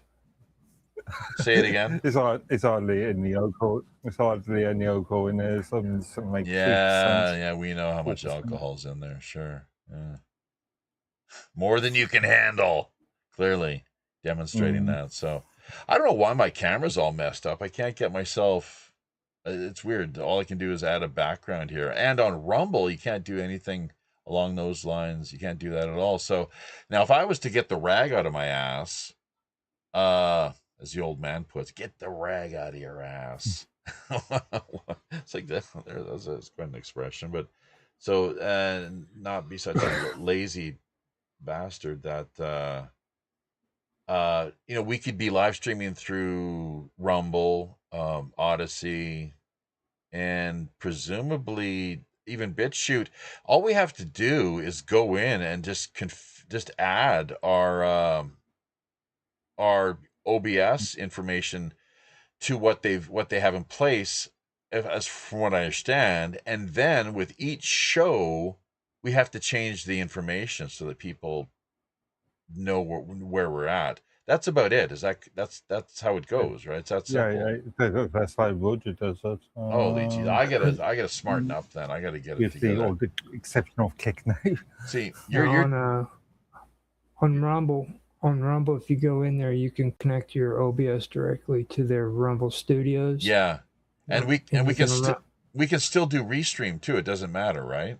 Right. I get Put it. the information in there. Yeah, I get it. I think I get it. So, all right, look, we got to transition here. You guys have been just amazing here. Like, without you, I'd be a pretty lonely loser pirate right now. Like, where the hell? Nobody likes me. Nobody loves me. Nobody cares. It's my birthday. Like, what the hell? What did I do wrong? I'm always on the poop deck. Just remember that. Okay. Well, it's good. Good to have you aboard. You still haven't taken me off the poop deck since the first day I met you. You put me on the poop deck, and I've stayed on the poop deck. You're free to roam wherever you wish, Roger. I think you know that. So that's the whole thing. Unless we find ourselves in the heat of battle, then it's everything. It's Captain Long John Sinclair is everything. You listen. We all have to listen close to his orders, essentially, so that we can come out on top, winners, basically, rather than have the ship completely scuttled, demolished, and find itself at the bottom of the ocean. Davy Jones' locker, essentially. So, anyways, we're gonna. It's a semi-pirate's life for me. By the way, I have a new title for my biography. Half a life of song, or half a life in song, half a life of song, something like that. Half a life in song. Bah. But yeah, because of the music influence and just it sucks when you quit, folks. Don't ever throw in the towel. Don't ever give up. So, but I'm gonna make something of the originals I put together and recorded, and just I don't pitch them though is the problem. I don't make the right connections. Industry contacts have been trying to. I just don't know of anyone, frankly, on the inside. So there are tunes though that I have written. No AI slop either, Roger. All very carefully crafted, the human hand and brain, heart as well too. Let's not forget. And there's some that you could easily, like the one Walking on Thin Ice. It's a tribute essentially to John Lennon memorial that is pretty damn good, frankly, if I must say so myself. uh it's you listen to the word, it's like an indie demo that Elton John. Now if you could take that song that I've got, Walking on Thin Ice, and come up with an AI Elton John to play it, that would be cool, because the real Elton John is not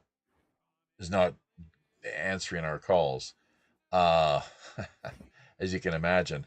But if you could do that, that would be great. We got another one, just as to give an example. We got a whole lot here, but the wife is she does some great things as far as technical know-how and ability, but it's a Duck Duck Go theme song. A lot of Koreans are clueless when it comes to Duck Duck Go. They want to go with Daum and Naver, stay within the context of what is familiar to them, all Korean uh browsers, search engines, and whatnot. But yeah, it's a Duck Duck Go theme song promoting English Duck Duck Go, and the fact of there's no data mining supposedly, and it provides as much privacy as possible. So we've got that as well too, where we have an AI concept that we'd like to integrate if someone with know-how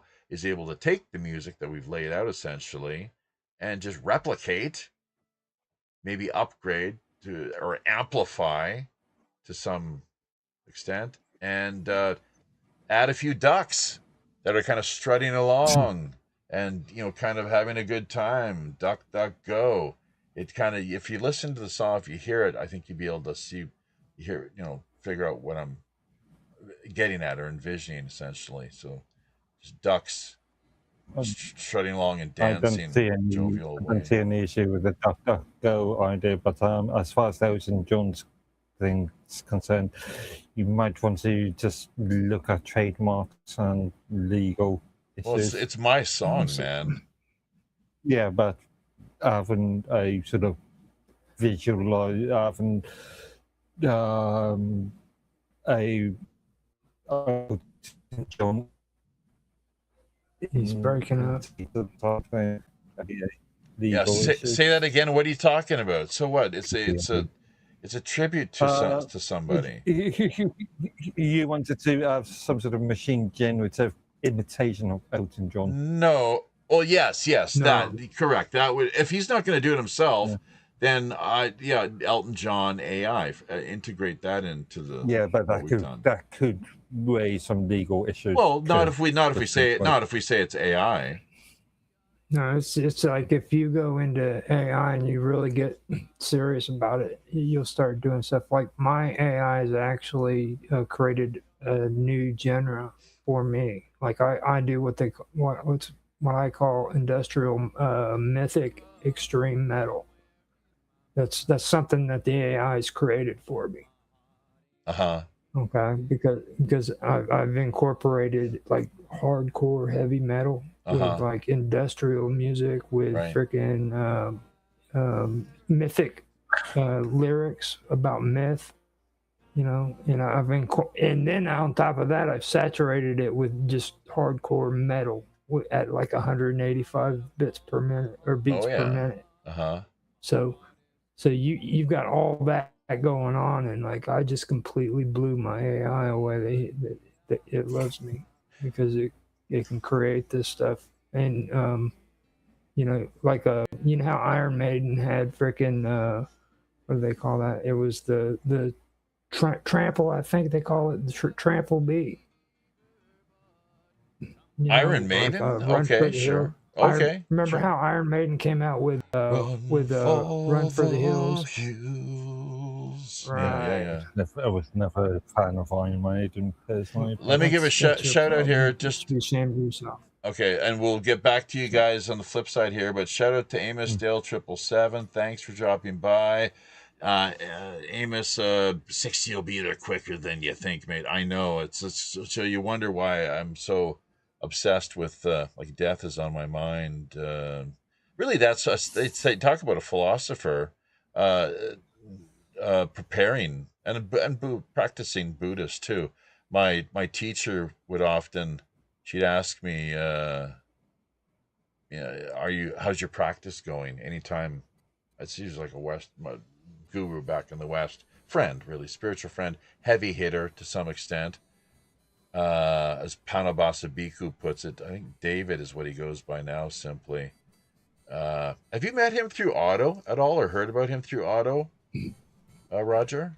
Panabasa Bhikkhu? I talked to him on Discord. I have to be careful with him because he can become a mean Buddhist. Are you serious? That's what I've coined it, mean Buddhist. Like, well, I don't know too many nice Buddhists. I think the only nice one I know is Otto. Like nice. All of them, they'll throw. What, you're saying I'm an asshole? In a Buddhist way, yeah. Why is that? Like, I just think being Buddhist, there's no place for being nice. You know what I'm saying? Like even like when you talk about reality, you just have to be brutally honest. Yeah. You know what I mean? Yeah, so but you don't have to be a jerk. Like that's not. Look, skillful means practical wisdom. Okay, I didn't say it's being totally secular. You don't even need a Buddha. It's just you. Skillful means practical wisdom. Two wings of the bird, right? Stuff like that. Sengro Pyangsa, birth, aging, sickness, and death. Like that's not superstition. That's just very. Those are the realities. It's like scientific, man. The Buddha was a doctor. He was a psychologist. He was a doctor of the heart and the head, but he was also like a early day psychotherapist, as I believe Christ was. Really, he saw deeply into the human condition and human heart and mind, and these were people that were born into the world to make an impact and trying to help people wake up.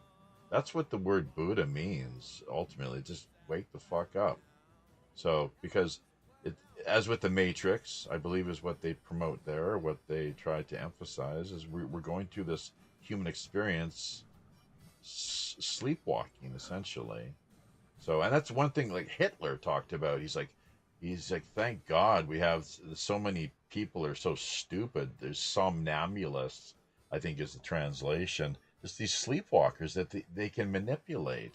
So, and that's one thing the powers to be are not keen on is when you have people who come along, they shake their spears and maybe rattle a few people's cages, yes.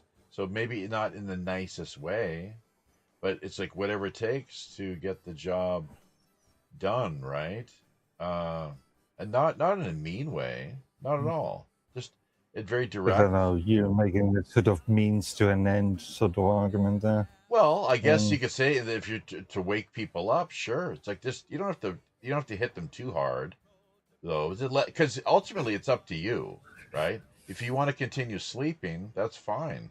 I mean, myself included, right? I haven't completely reached the end either, as far as the end goal is concerned, but on the path, definitely on the path. Well, reality isn't a nice, pretty way. It's like when you hear people who generally talk with the Buddhist philosophy, it's usually just a, and you can say it's mean, or you can say it's just freaking the way life is. Life isn't about always being happy, joyous, and free. There's always a downside to it too, you know. A lot of challenges. And a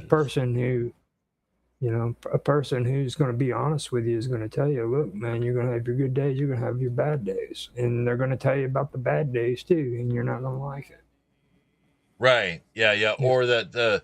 Yeah. I mean, like I had a literature English creative writing teacher back in the day. It was kind of a simple analogy, kind of a little odd, but a good friend, a real friend, will tell you when you have a booger in your nose. You understand? Like versus fake so-called friends. They're either they're too afraid or they don't want to kind of, it's like, well, let it slide, let it go. But it's like, well, someone's like, I had to do that with Mark. Mark had a booger on his nose one day, man, did and he? I was like, Mark, you got a booger. All right. Yeah, he did. And check this out. Via Liverpool, man. This is far out. We were just talking John Lennon, and the Beatles, and what I've recorded here, and there's more to it. That P2 Vatican Blues. You guys, I don't think have ever heard that, but it's a George Harrison cover song, and it came out pretty well. So, but this is Amarsh Muse Concept A6197. What a handle! So. Be cool to. I should know who this person is, maybe. But happy birthday, KOKO. Enjoying the chat and tuning in. Very best regards, love from Liverpool. So how far out is that? I once think, actually, speaking of John Lennon, that we had Sean on one of our streams that we did way back in the day before we were part of Minds or anything. We had, what the hell was that even called? It was like chat. It was just some sort of chat platform, and we were doing the John Lennon marathon because it was I guess it would have been 2015. I guess it would have been 15, 20, 35 years since his passing, and we were just doing like a marathon, like it was an overnighter basically, tribute to John. We had someone, believe it or not, who was a Yoko's she was a live-in sort of housemaid essentially, or like a helper, someone who lived with Yoko and just tended to her needs basically, and maybe took phone calls or whatever was necessary, clean the dishes, did the laundry, what have you. So it was cool to have her, and she was really I great. think I've actually heard of her. And she did a video, and that's the reason why I bring it. I think she did a video that made me think that maybe Yoko Ono was one of the people behind the Georgia Guidestones. I think Yoko might have been one of the people behind John's murder. Well, that too, but like her beliefs go really, really close to like the Georgia Guidestones. She's pretty witchy, isn't she? Mm-hmm. See, I think her, know her history. yeah, her and John actually they were on the outs again right at the time of his passing, right leading up to it. A lot of people don't know that, but apparently that's the story. So without getting into things too deeply, but anyways, I visited Liverpool, and I was talking to a friend recently. We actually might have this. I think I know who this is. Possibly, it's a friend of ours via Facebook. We might be having on the show, so we've been in contact with them, and I think it's another UFO experiencer story that we could be bringing to you here. We've got Anthony Sanchez coming up.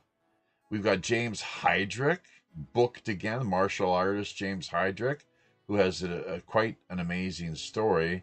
It twists and turns, and there's a pretty decent whiff of scandal as well, too, that we'll have to leave to the public what they're to make of that. But however you look at it, the guy has done his time. He's really got a raw deal, and he is part of America's shadow prison system. I think, Roger, you're up to speed. Most of us listening here probably heard of how America operates with the labor output that prisoners provide is one of the things for sure, working for peanuts, obviously, and doing what they can to compete with other third world slave labor forces. So it's quite... we call that the EU today. EU meaning what? The real EU? European Union. Private for-profit prisons. How's that? Private for-profit prisons, public-private partnerships. Private-public partnership. Every time I hear that, I want to puke. Because I was not allowed to do that back in the day. I was out pursuing this vision that I had and working on forming a network of people just similar to what we have here, loosely affiliated. There could have been membership cards, I suppose, but you're not having to pledge allegiance to any one cult leader per se, other than the fact that, okay, well, Jaffe got the ball rolling, good for him. Now let's wash, rinse, and repeat, right? Like with Operation Secret Santa, anybody can do it. It's really that simple. Anyone that likes Christmas, why don't you do it? If you're live streaming and you have a little time, make the effort to... This is a cool song, I Chant Down Babylon. People be cool to listen to at some point. But and it's too bad we don't... You guys got to really put my feet to the fire a little more, because that's the only way you'll get some action out of me, is you say, Jaffe, like, what the fuck? Get moving. Like, what's the deal? Get moving on this. Make this happen, and then it will come to be. Chances are, right? Funny enough, the entire public partnership was really ramped up during Tony Blair's time.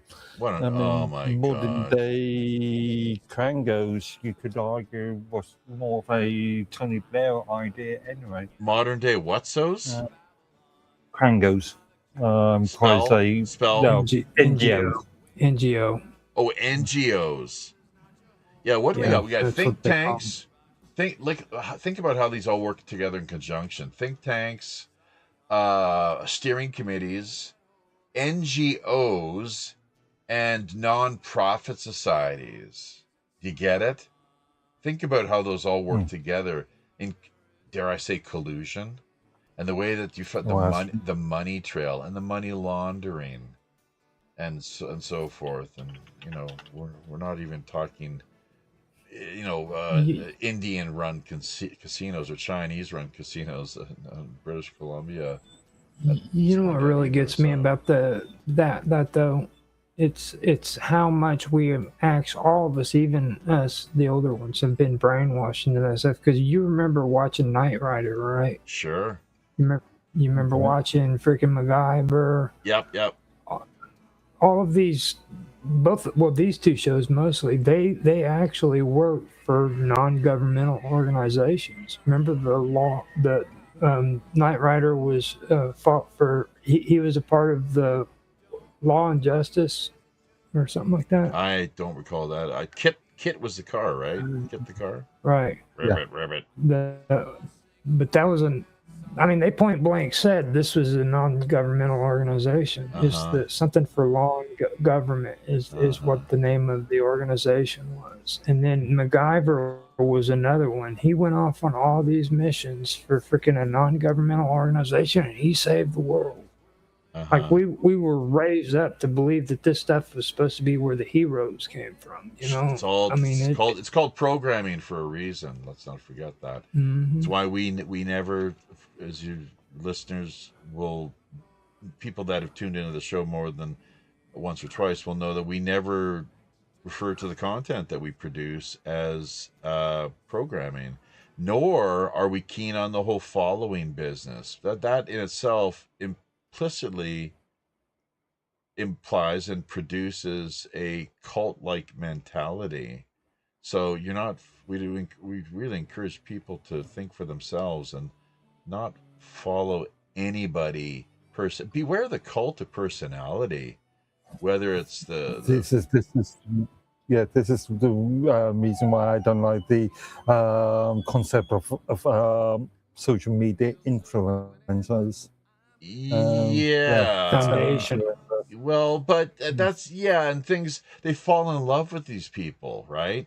And the thing is, you got to call them out. You got to call us out. I encourage people to call us out, and so that we ourselves can further develop and refine our thinking to see things more clearly. Maybe, and to see things from both sides, of course, because there always are at least two sides to any issue. Often,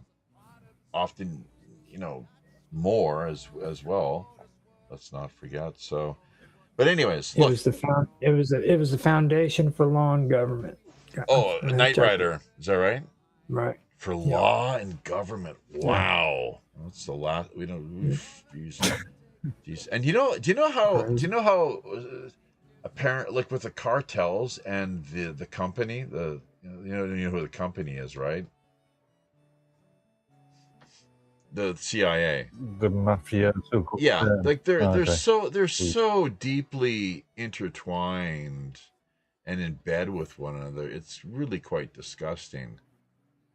That's what we're looking at here. Actually, That's right across the world. So, I guess we can call them out. We can point it out. But what are we going to do? Like, what am I going to do here with, once again, I work within my community to the extent I can, and, work to really just to interact with people on a friendly social basis, trying to spread happiness, joy, love where I can, or it depends. Resolve some sort of problem or situation, a crisis that may occur or pop up during the course of each and every day. So that's where we're talking about the skillful means, the practical wisdom. If you ask Otto about that, I'm sure he or Panabasa Biku or your good friend Brian Rue, Roger, will have a thing or two. okay, that's your.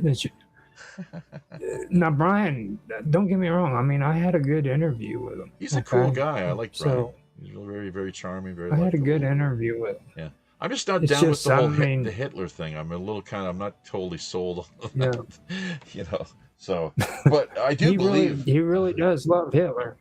Well, I do believe that Patton was killed. He was assassinated. There's no doubt. Like, they tried multiple times to kill the guy, and they finally did. So, and that's one of the reasons is because he was calling out the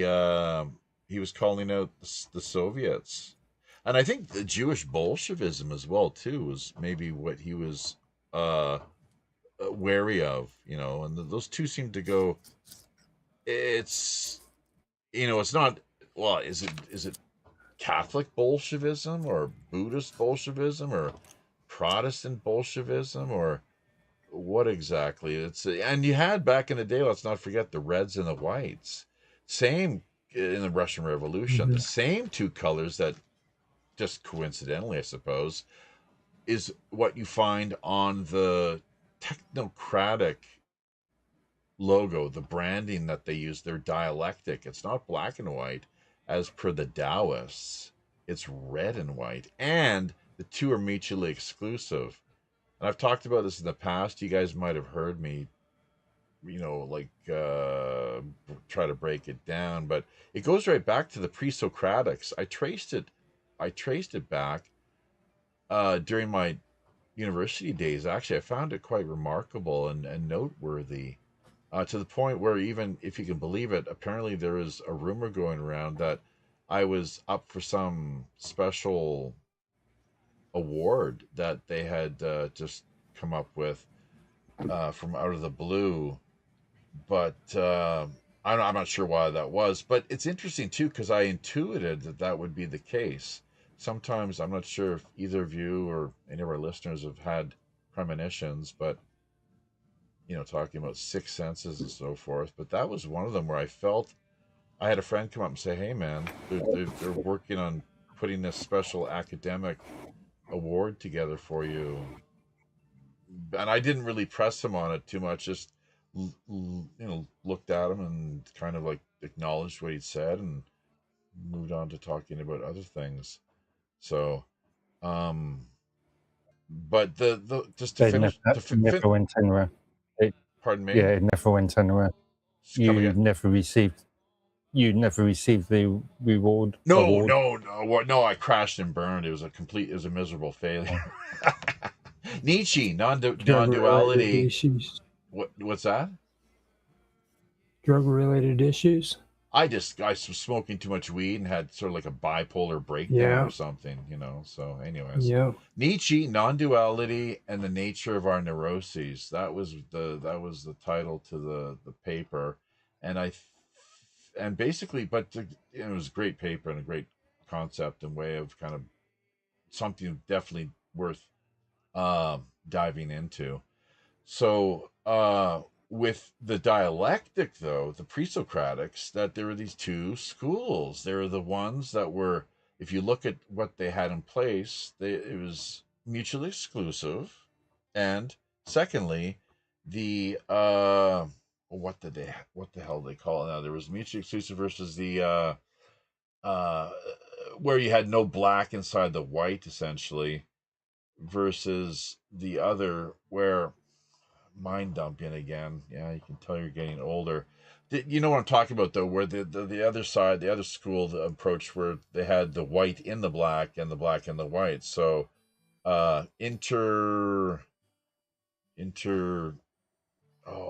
integration, integrative sort of deal, basically, if you catch my drift. But versus the mutually exclusive way of looking at things, which is how the technocrats. That's their worldview, and it's red and white. So, what are they telling us there? For those with eyes to see, the red and the white. Could that be an allusion to the Russian Revolution, perhaps? Let's look at the history of the technocratic movement. Why was Elon Musk's grandfather essentially? Why did he find that ended up leaving Canada, not necessarily on his own terms either, but under some it was like he was pressured to exit the country. I guess the official story is because of his support of Hitler. Basically, that's how the story goes. So, heir apparent Elon Musk Now, is fulfilling the role. have you ever heard of somebody on Substack called O.C. Shore? No. No, he's a guy that is always talking big about, and he came out with something called the Wolves of Apollo. Yeah. If you get a chance, check it out because it's a really, really good. So it's about it's interesting is all I can say. But And if you what want to is it? check that out, What is his name again? it's called O, like O, and then Yeah. C, and then Sure, SURE. Hey, And go okay. Mind Games. David Whelan says a Marsh Muse concept, and I was at Liverpool back in the day during my when I toured Europe, the UK, and beyond in the summer of 1999. Uh, John Lennon in-depth research into who done it. Amazing. Check it out. You won't be disappointed. You know, we invited David. I oh Christ! Why did the chat disconnect? That's interesting. We got Yeah, I thought, some. We got yeah. cut off here. What the hell yeah, was it? that was weird. We got cut Can off. you hear me now? Oh, hang on. We're back on. Is it because of the internet connection? Perhaps on this end could be. But no, we reached out to David on I think once or two occasions, and he just it's nothing. You know, crickets. So maybe a Marsh Music, if you at all could perhaps on at our behest uh do what we failed to, that'd be great, because I have checked out some of his work, and I think where we might have a difference of opinion is regarding the role of Jose Perdomo, the doorman, who the mainstream media doorman at the Dakota. This is the night of Lennon's assassination.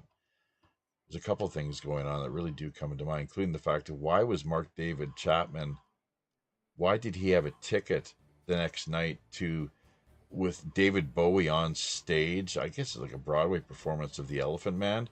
John Lennon, Yoko Ono, and right next to them, who had a ticket apparently to be part of the entourage, Mark David Chapman. What's up with that? Like, is that just a coincidence? Secondly, going back to Jose, I don't think so. something, and who got that ticket? Like, you know, we mentioned Yoko earlier.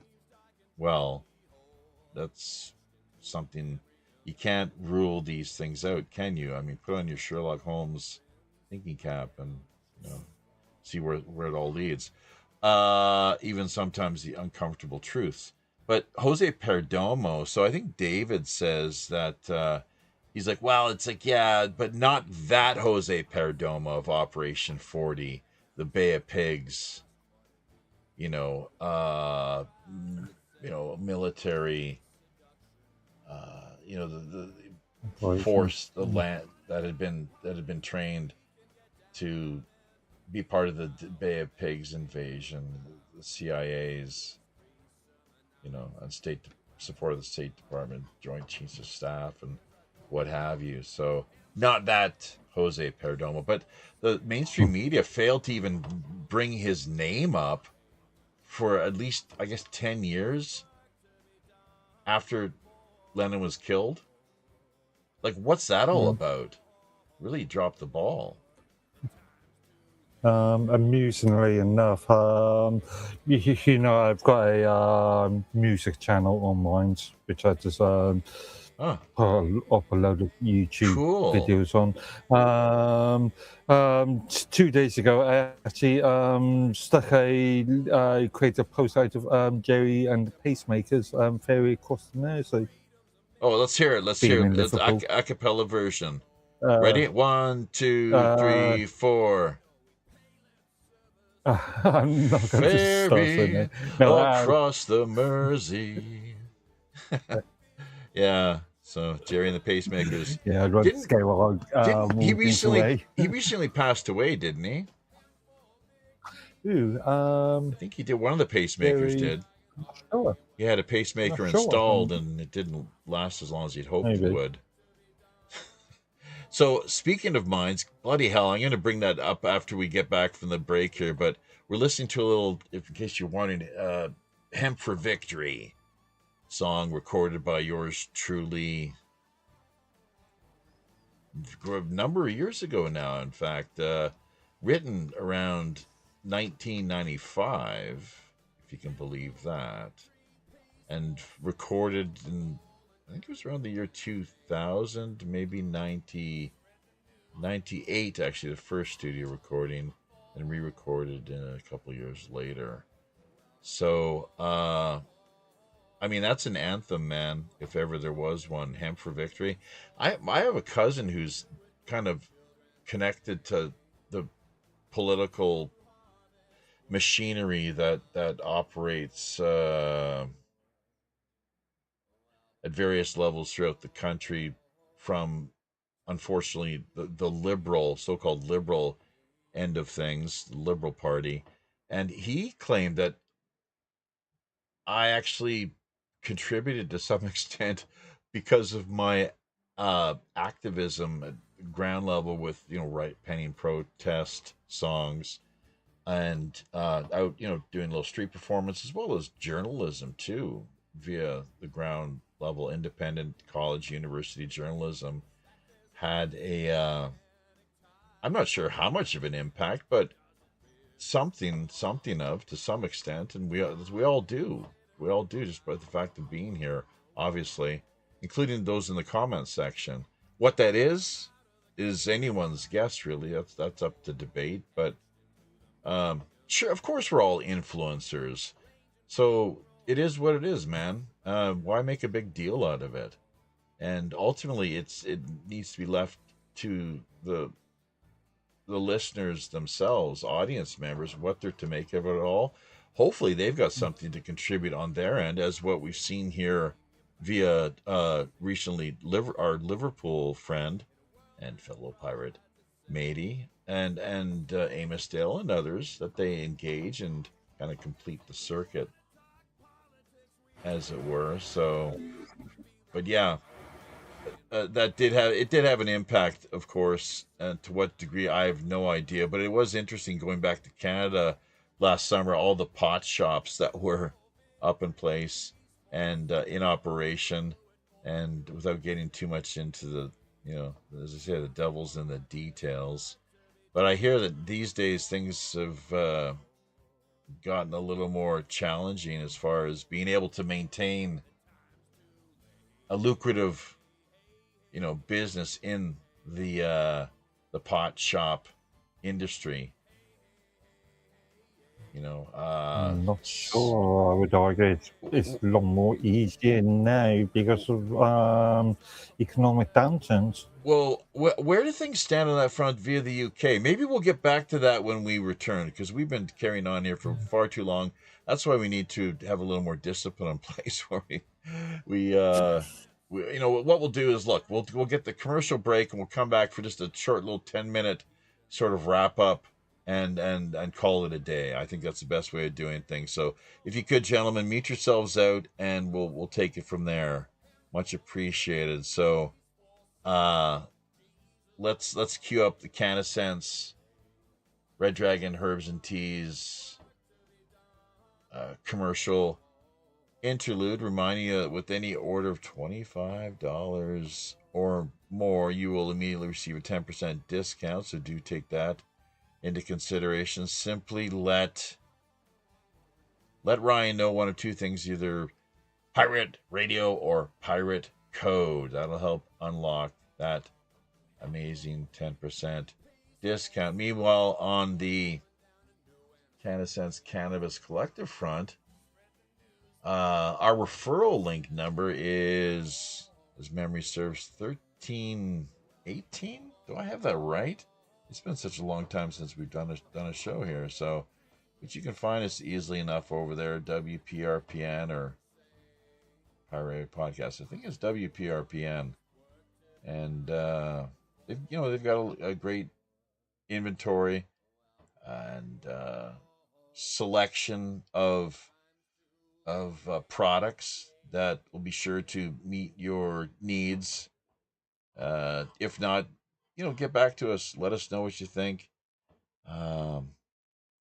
Also, with respect to Patreon, if you'd like to see some of our show notes uploaded along with music, or any of the Rogues Gallery after show content, the exclusive recordings that we put together over the years, get in touch. Let us know, and we'll fix you up with that.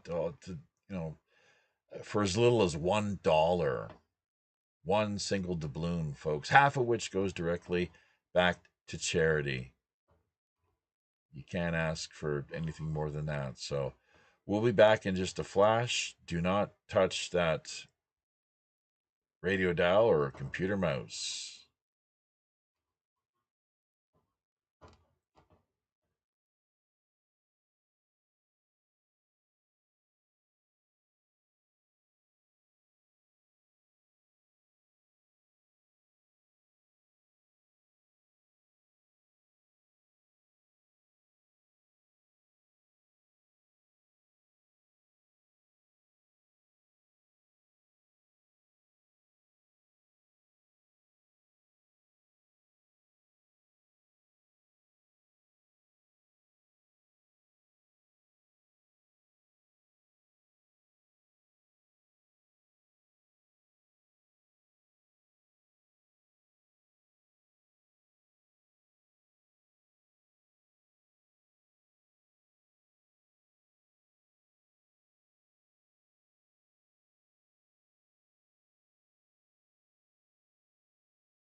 All right. Well, we might have to just completely pass on the whole commercial interlude end of things because our media player doesn't seem to want to work.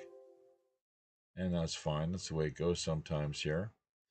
But we gave them a bit of a shout out. And yeah, it'd be nice to get our stocks refilled here too. Truth be told. So with Red Dragon, herbs and teas, the inventory is, the cupboards have run a little bare here. Cannabis Collective, but they were quite generous actually from the get go, helping with we struck this little sponsorship deal.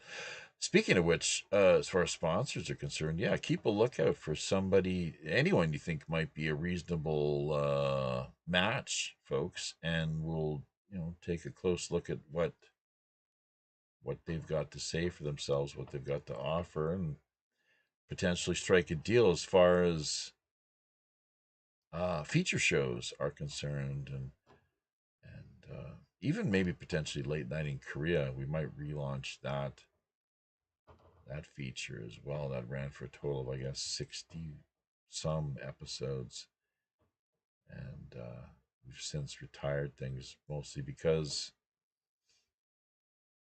just too much bloody work. What it comes down to, too much bloody work. So gentlemen, come back in if you would to the conversation, and let's wrap things up here. Let's call it a day. Mark Edworthy, Roger Hansen, how can people find you? How can you be reached? We will add your social media contact information to the archived end of things, so you can look forward to that. We're always good in doing that, quite conscientious. But anything you like to say, just wrapping up here, just that we maybe missed out on, that's a pressing issue or something that we can look forward to in the future. Mark, Roger? Oh, I was waiting for Mark to say something. Let you go first. Well, I mean, the only thing I have to ask is what is all that about with Jeju, that little island south of Korea? That's a weird little island. Jeju-do. Jeju. Jeju-do. Yeah, and actually, if you want to find me on the internet, you can find me on Minds at Roger_Hansen. If you don't have Minds, you can find me on X, Roger Hansen at ROGLOL1973. I'm also active on Element Matrix at Rogers Hangout. You can find me on there too. And on Discord, you can find me at the Wonderful World of Weirdness. That's it. Good stuff. Yeah, and you actually you joined us yesterday. We were all a part of Naroki's 500th Red Pill Nation hangout. What are your thoughts on that? Well, the red pill is a good idea, but the only problem is there's so many different interpretations of what red pill is. I don't agree with Naroki about it not being a movement. I think it is a movement. You know, a lot of people are catching on to a lot of things. So red pill. Yeah, being red pilled is a big deal. I don't fully agree with a lot of people, but that's what being red pilled is. What we all have a right to disagree, you know. So well, how do you define red pill then? Red pill started out with The Matrix, the movie. You were given the red pill and you were given the blue pill. You have a choice. Which one do you want to take? Do you want to stay ignorant and take the blue pill, or do you want to wake up and by taking the red pill? Okay. This whole term black pill, that's just a bunch of nonsense. This is crap. There's no such thing as black pill. Well, you could make it up. You could have it purple dink pink if you wanted. I'm sure the LGBTQ, that crowd, it would have a those are pink pills. Pretty major appeal to that crowd.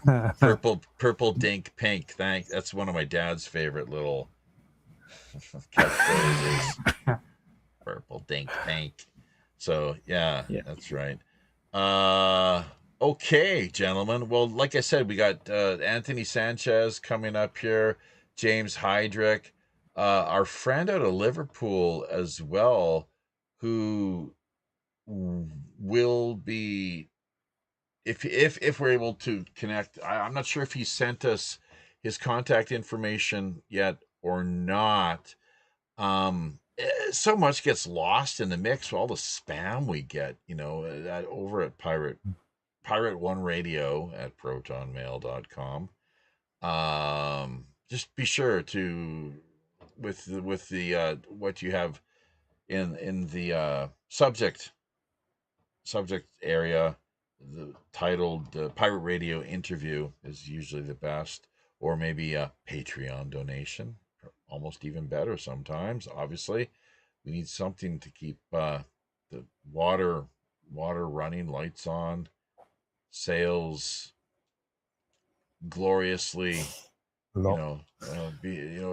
find there's just flourishing in the wind, sailing along in just such a completely magnificent fashion. It's about as magnificent as you could possibly hope for or imagine. So, and once again, a bit of Angel Espino as well, out of Florida with the thought intention experiment.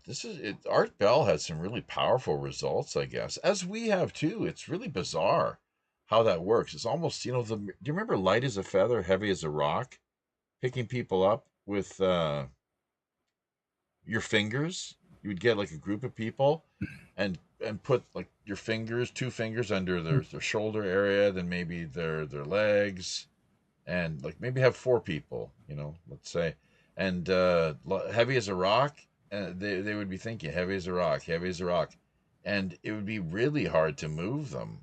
But then for whatever reason they think light as a feather, and it's weird. Do you guys you could pick them up? They would become suddenly light. You guys know about this, don't you?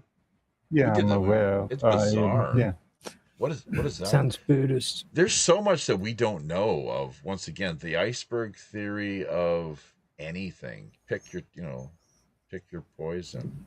Whatever topic. Now, don't they have a Buddhist sect that believes in something like that? They believe that if they cross their legs and they practice hopping, they could eventually levitate. Oh no! Yeah, that's Maharishi. That's Maharishi. That's transcendental meditation. See, I was someone who was back in the day promoting the National Party, helping to promote the Canada's National Party. And there was word like Mhm. the CIA having parachuted in these fake candidates that were supposedly helping to promote the party and stand for their principles, what they believed in. But it was clearly not the case. They were there to undermine, sabotage, and sow the seeds of discord and dissent. But with the National Party, there was also the National Law Party, or Natural Law Party, and which was the Maharishi and Transcendental Meditation. They were all part of that federal election back in 19. If you want to look it up, people can just a little bit of homework if they're so inclined. I would say that 1994, maybe that kind of timeline as far as history is concerned. But Okay, I did it. I had a friend's father. He's like, oh yeah, and that you're part of that natural law party. It's like, no, no, I'm helping to promote the National Party. So you can just imagine how confused people are by the simplest things, right? It's like they hear these things, they don't even know what the hell's going on. It's a part of Siddhi, and it's a part of the monks who practice yoga. Yeah, and The Tibetan Buddhist sects such as the Kagyu, the Nyingma, Nigma, and yeah, the Sakya Sakya. schools believe advanced monks can levitate. The ability is part of Siddhi. The Or cities. I see the cities. Yeah, yeah. Well, yeah. That's you don't even supposed to talk about that. If in fact that happens, or you possess those powers to whatever extent, you don't go around making it widely known, publicizing. That's kind of my understanding. So yeah, but that's right. And yoga. Do you know what the word yoga actually means? no, no. Union with God. Now, Christ. See, because they muddied the waters. Christ was gold, spiritual gold. Buddha was spiritual gold. This is my analogy. But the waters with Buddha, if you look at a glass of water, you can clearly see the spiritual gold and what he was talking about. Not too bad, pretty good, pretty clear. Christ, on the other hand, it's all muddied. Christ is still there, spiritual gold, like what the Buddhists would call bodhisattva, super bodhisattva. But the politics, because of the Sanhedrin and others that they did not look upon him kindly, that the waters got muddied. He spoke Aramaic, of course, is what the scholars do talk about, and Greek, and that Koine Greek. That was the vernacular of the day. Koine Greek, fascinating area of inquiry and research. Just if for people that are kind of they dig language, etymology, philology, and whatnot. So Now, there you now go. the bouncing thing is called lungam, Is that and that's Tibetan tradition? Is that? right? One thing It's I do practice is Tong Lin as best I can. I'm not an expert, but I do Tong Lin, the visualization. I've talked about that with you before. I think, Roger, you can look it up. Zane Ivy is he's hip to this. I'm not sure where Zane is these days. He's been really kind of. It's almost like I don't know if either of you have been in touch with him. I've got to check his Facebook. He's been pretty quiet. He usually would send messages, PMs and whatnot. But he had a heart attack a number of years ago too, so I'm kind of concerned for his health. But anyways, Tong Lin is this kind of giving and receiving is what it's essentially known to be or talked about. You can look it up if you want. Tonglen, Tong Lin. So you basically, it's not really a secret teaching, which if it was, I wouldn't talk about it, but it's out there. It's quite public. So, it's kind of you have to be careful though too. Some people maybe aren't well suited for it, and they kind of go off the rails. But I mean, my guru told me to go for it, so I kind of have. I mean, I do shamatha meditation and vipassana as well too. They're different types. So vipassana is insight, and shamatha is more calm, abiding, and just absorption, like a samadhi sort of absorption within the cosmos. But yeah, yoga is yoke, oneness with God. Christ talked about the yoke, and giving and receiving the Tonglen. You take all the darkness, the evil, the suffering, the heartbreak, frustration. You take that inside of yourself.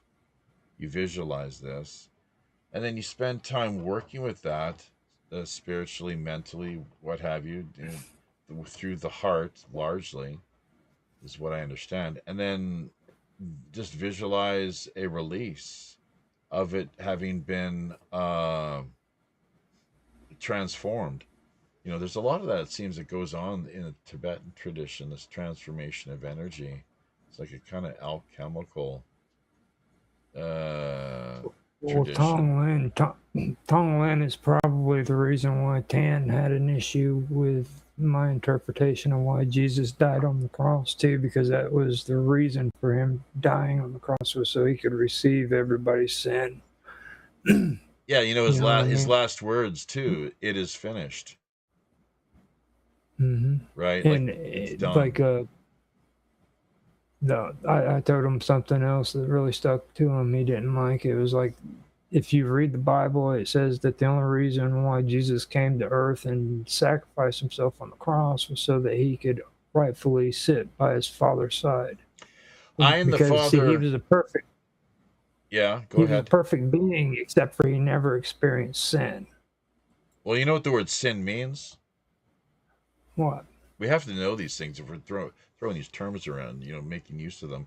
Sin means to miss the mark. Like an arrow. I like there's another analogy, Mm-hmm. basic, and an archer and his arrow, and you miss the bullseye, the center of Yeah. the target, right? So that's our speech. That's our actions, of course, very on the gross kind of material level. Thought is very interesting because it becomes more subtle, and that's once again you see the monkey mind, the daemon, the inner daemon at play. The eudaimonia was the ancient koine, the Greek term for happiness, the good demon within, basically. That Mm-hmm. you've got, and the saintliness too. Let's not forget, the saint is someone who they're kind of they're sanitized. They've sanitized themselves, maybe help with a few others too, on the path, but that they've cleaned up their act. Cleaned up their act, and it's like it's a sanity and sanitized the saints. So versus, and the sin is when we fuck up, we miss the mark. So what can you do? That takes you back. That takes you back to the Axis Monday. Oh yeah, how so? Because the Axis Monday is the center, and if you miss the center, then you're sinning. That's a good point. Yeah. Okay. So I and the Father are one. Okay. So I never finished that point earlier. It's like, oh, you're saying he's God. Well, guess what, folks? You're everyone. It's the same thing with everyone. That's not just Christ. You and the Father are one. You can say you and the Source are one. You can mother, just Source. And by the way, it's interesting. Robert Morningstar points out that this business, and I brought this up with my class the other day, a couple days ago, that because we sometimes go there with the conversation, the adults here, uh, the God of the Old Testament is not the same as the one of the New Testament. There's a reason there's a New Testament. Because Christ, he was a reformer, and as was Buddha, and that's why they took a lot of flack, because the religious and maybe even to some extent political establishment didn't take too kindly to this, even though they were I guess that's the most threatening is when you are peaceful. Because when you're violent, then it's like we have a reason then to start a war, you know. But if you're peaceful, it just the optics are not that great, really. You're beating up on these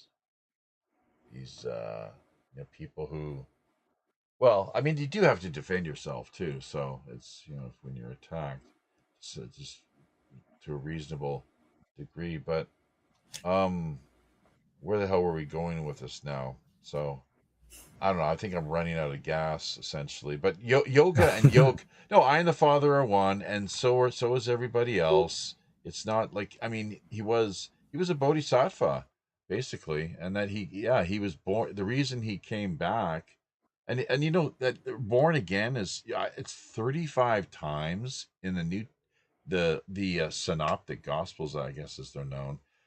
35 times referencing that term born again seems to be kind of important, so. But I and the Father are one. The Yahweh and the Appa, that's the point we were trying to make earlier. That the Yahweh of the Old Testament, it's not the same as Christ and what he talked about, or Abba, which is like Korean Appa, which is father. Appa. Oma in Korean is, guess what? Mama. It's Korean. Oma, mama, and daddy, appa, papa. So, and that's what I guess Christ called his father, is like Abba. But in the Old Testament, it was Yahweh, which goes to that's the Canaanite Baal end of things. That whole dark tradition, and very, very, and no. You could see why Christ came along. He's like, wait a minute, we have to bring about some changes here. Things are just, you people. Have you ever watched the movie called Circle of Iron? Or No. The Silent Flute? No. It came out in 1978, and it's about this man who is in the middle of the desert, and he's sitting in a barrel of olive oil because he's hoping that the heat of the sun would dissolve his genitals. Oh yeah, that's kind of weird. Yeah. So it's really interesting. Sure. Man of Iron, or what did you call it again? The Age of Iron? It's called Circle of Iron. Circle of Iron. Or The Silent Flute. Why would anyone want to watch? No, it's a very interesting movie that delves into the Buddhist belief on martial arts when you were talking about defending yourself. Oh yeah. See, it's because you have the monkey, then you have the snake or the cobra, and then you different animals that they believe in. Like you have the monkey, which you have to learn how to freaking defend yourself, because monkeys like to attack from behind. So you have to learn how to fight monkey style. Well, this guy, he goes through an entire journey, spiritual journey, and he runs into this guy who's in a barrel of olive oil, and he's butt naked in the middle of the desert, and he's hoping that the olive oil will dissolve his genitals so that he can be what do they call that? The people who circumcise themselves. Oh, yeah, he can. A eunuch. He can be a eunuch. And instead of him actually doing the deed of cutting off his genitals, he wanted to take it what he considered the easy way by getting into this barrel and letting the sun do the job for him rather than doing it himself. Well, there we go. There's a lot more that we could get into. It's been a real pleasure, gentlemen, and I'm not sure my balls aren't going to be going anywhere anytime soon, although I don't make much use of them these days, frankly. I have not supplement some olive oil. I have not touched myself in an improper or immoral way, other than maybe once this past year when I was, well, you know how it goes with some guys, and especially the young teenage years. Okay, 3 Hail Marys then. Yeah. Like a priest Yeah. at the moment. Touch Now, myself you in have to it. understand, this guy believed that getting rid of his body's lower half would help him reach like a higher state of spiritual purity. Well, did it work? Well, at the end of the movie, you want me to do the spoiler? Go ahead. At the end of the movie, the man who's doing the journey ends up making it to a mountain where there's a mirror on it, and he looks in the mirror and he finds out that the highest form of he could find was himself. Okay, he had to look within himself to find the highest form of spirituality. Mm-hmm. That was the big secret. It's a good movie, Well, but sure. I mean, that's that's the whole thing. That's only one time in the Book of Matthew that they're talking about that the kingdom of heaven is within you. It's really bizarre because it's like one time in the whole New Testament that it's made clear. So it's almost like it's being obscured. It's being suppressed. They don't want to state the obvious because everyone typically, where's God? They'll point to the heavens, and then it's like, oh, well, is it what, an extraterrestrial?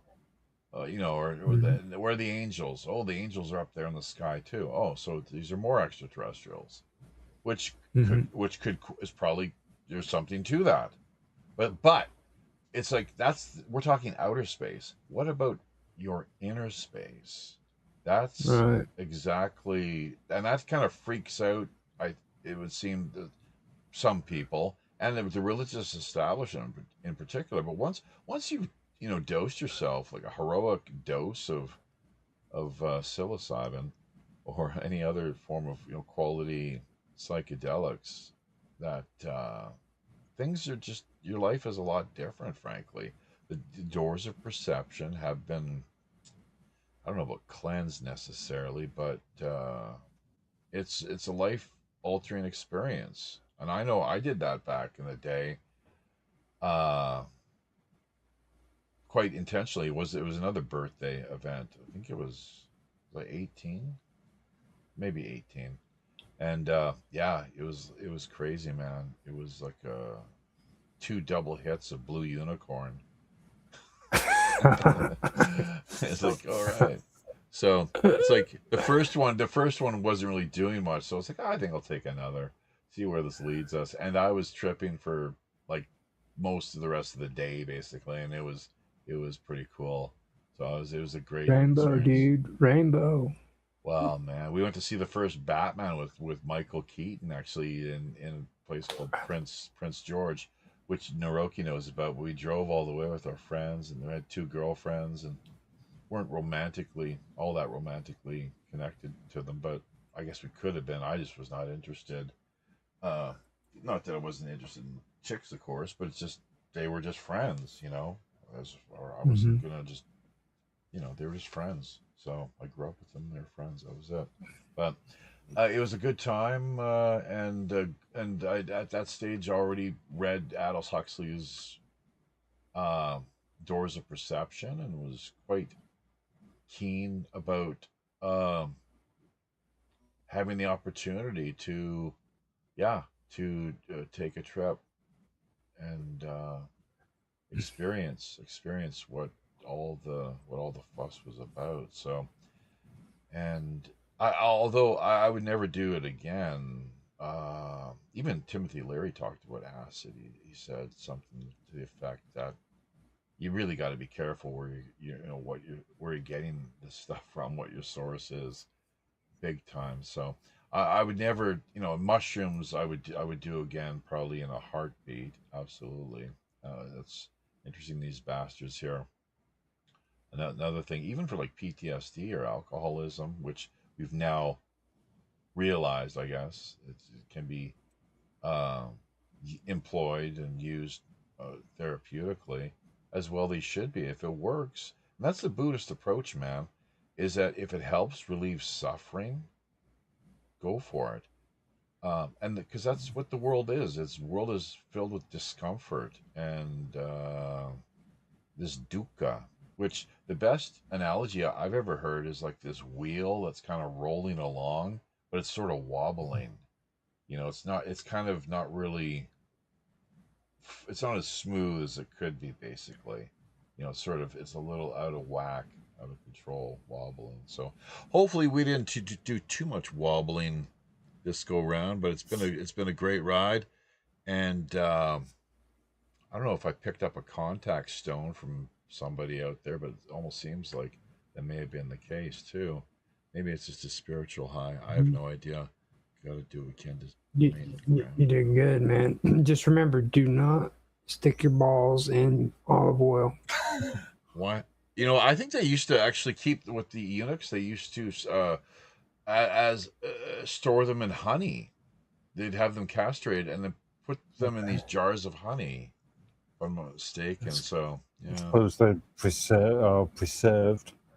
Yeah. You know, I mean, the highest in pagan belief, like the highest order of spirituality was when you were freaking, when that stuff was cut off, when you became a eunuch, man. You were up there.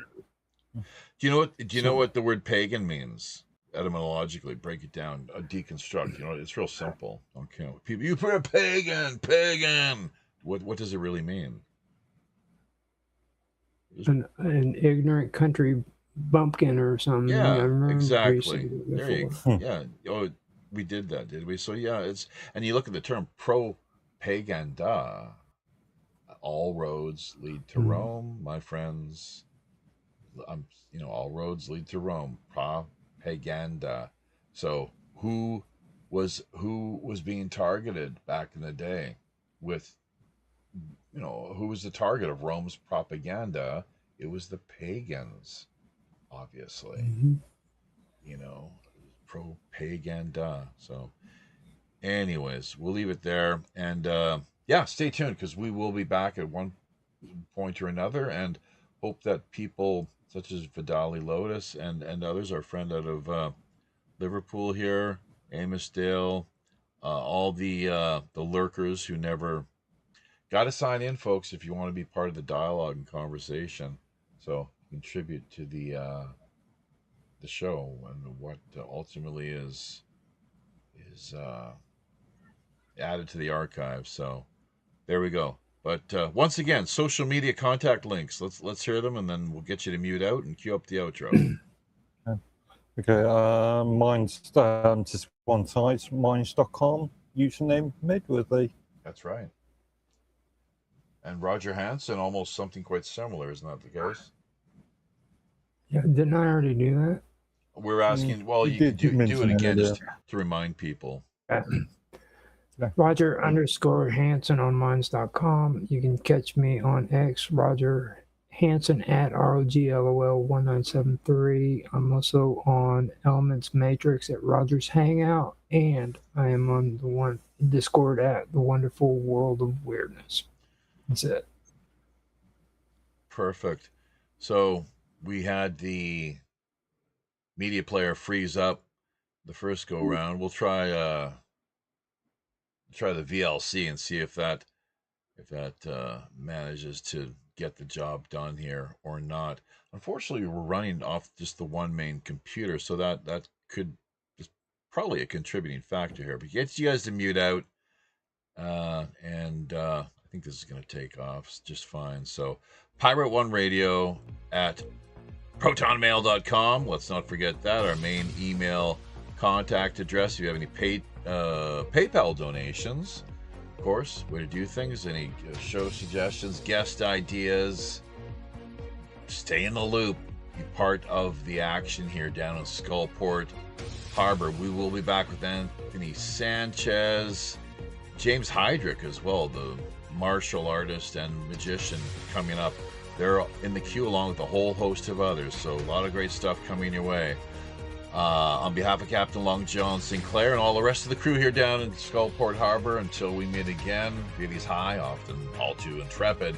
Digital Seas, I'm your host, as always, the Robin Hood's Chief Communications Officer, Jaffe Ryder, reminding you, keep your eyes to the sky, ear to the ground. Tally-ho.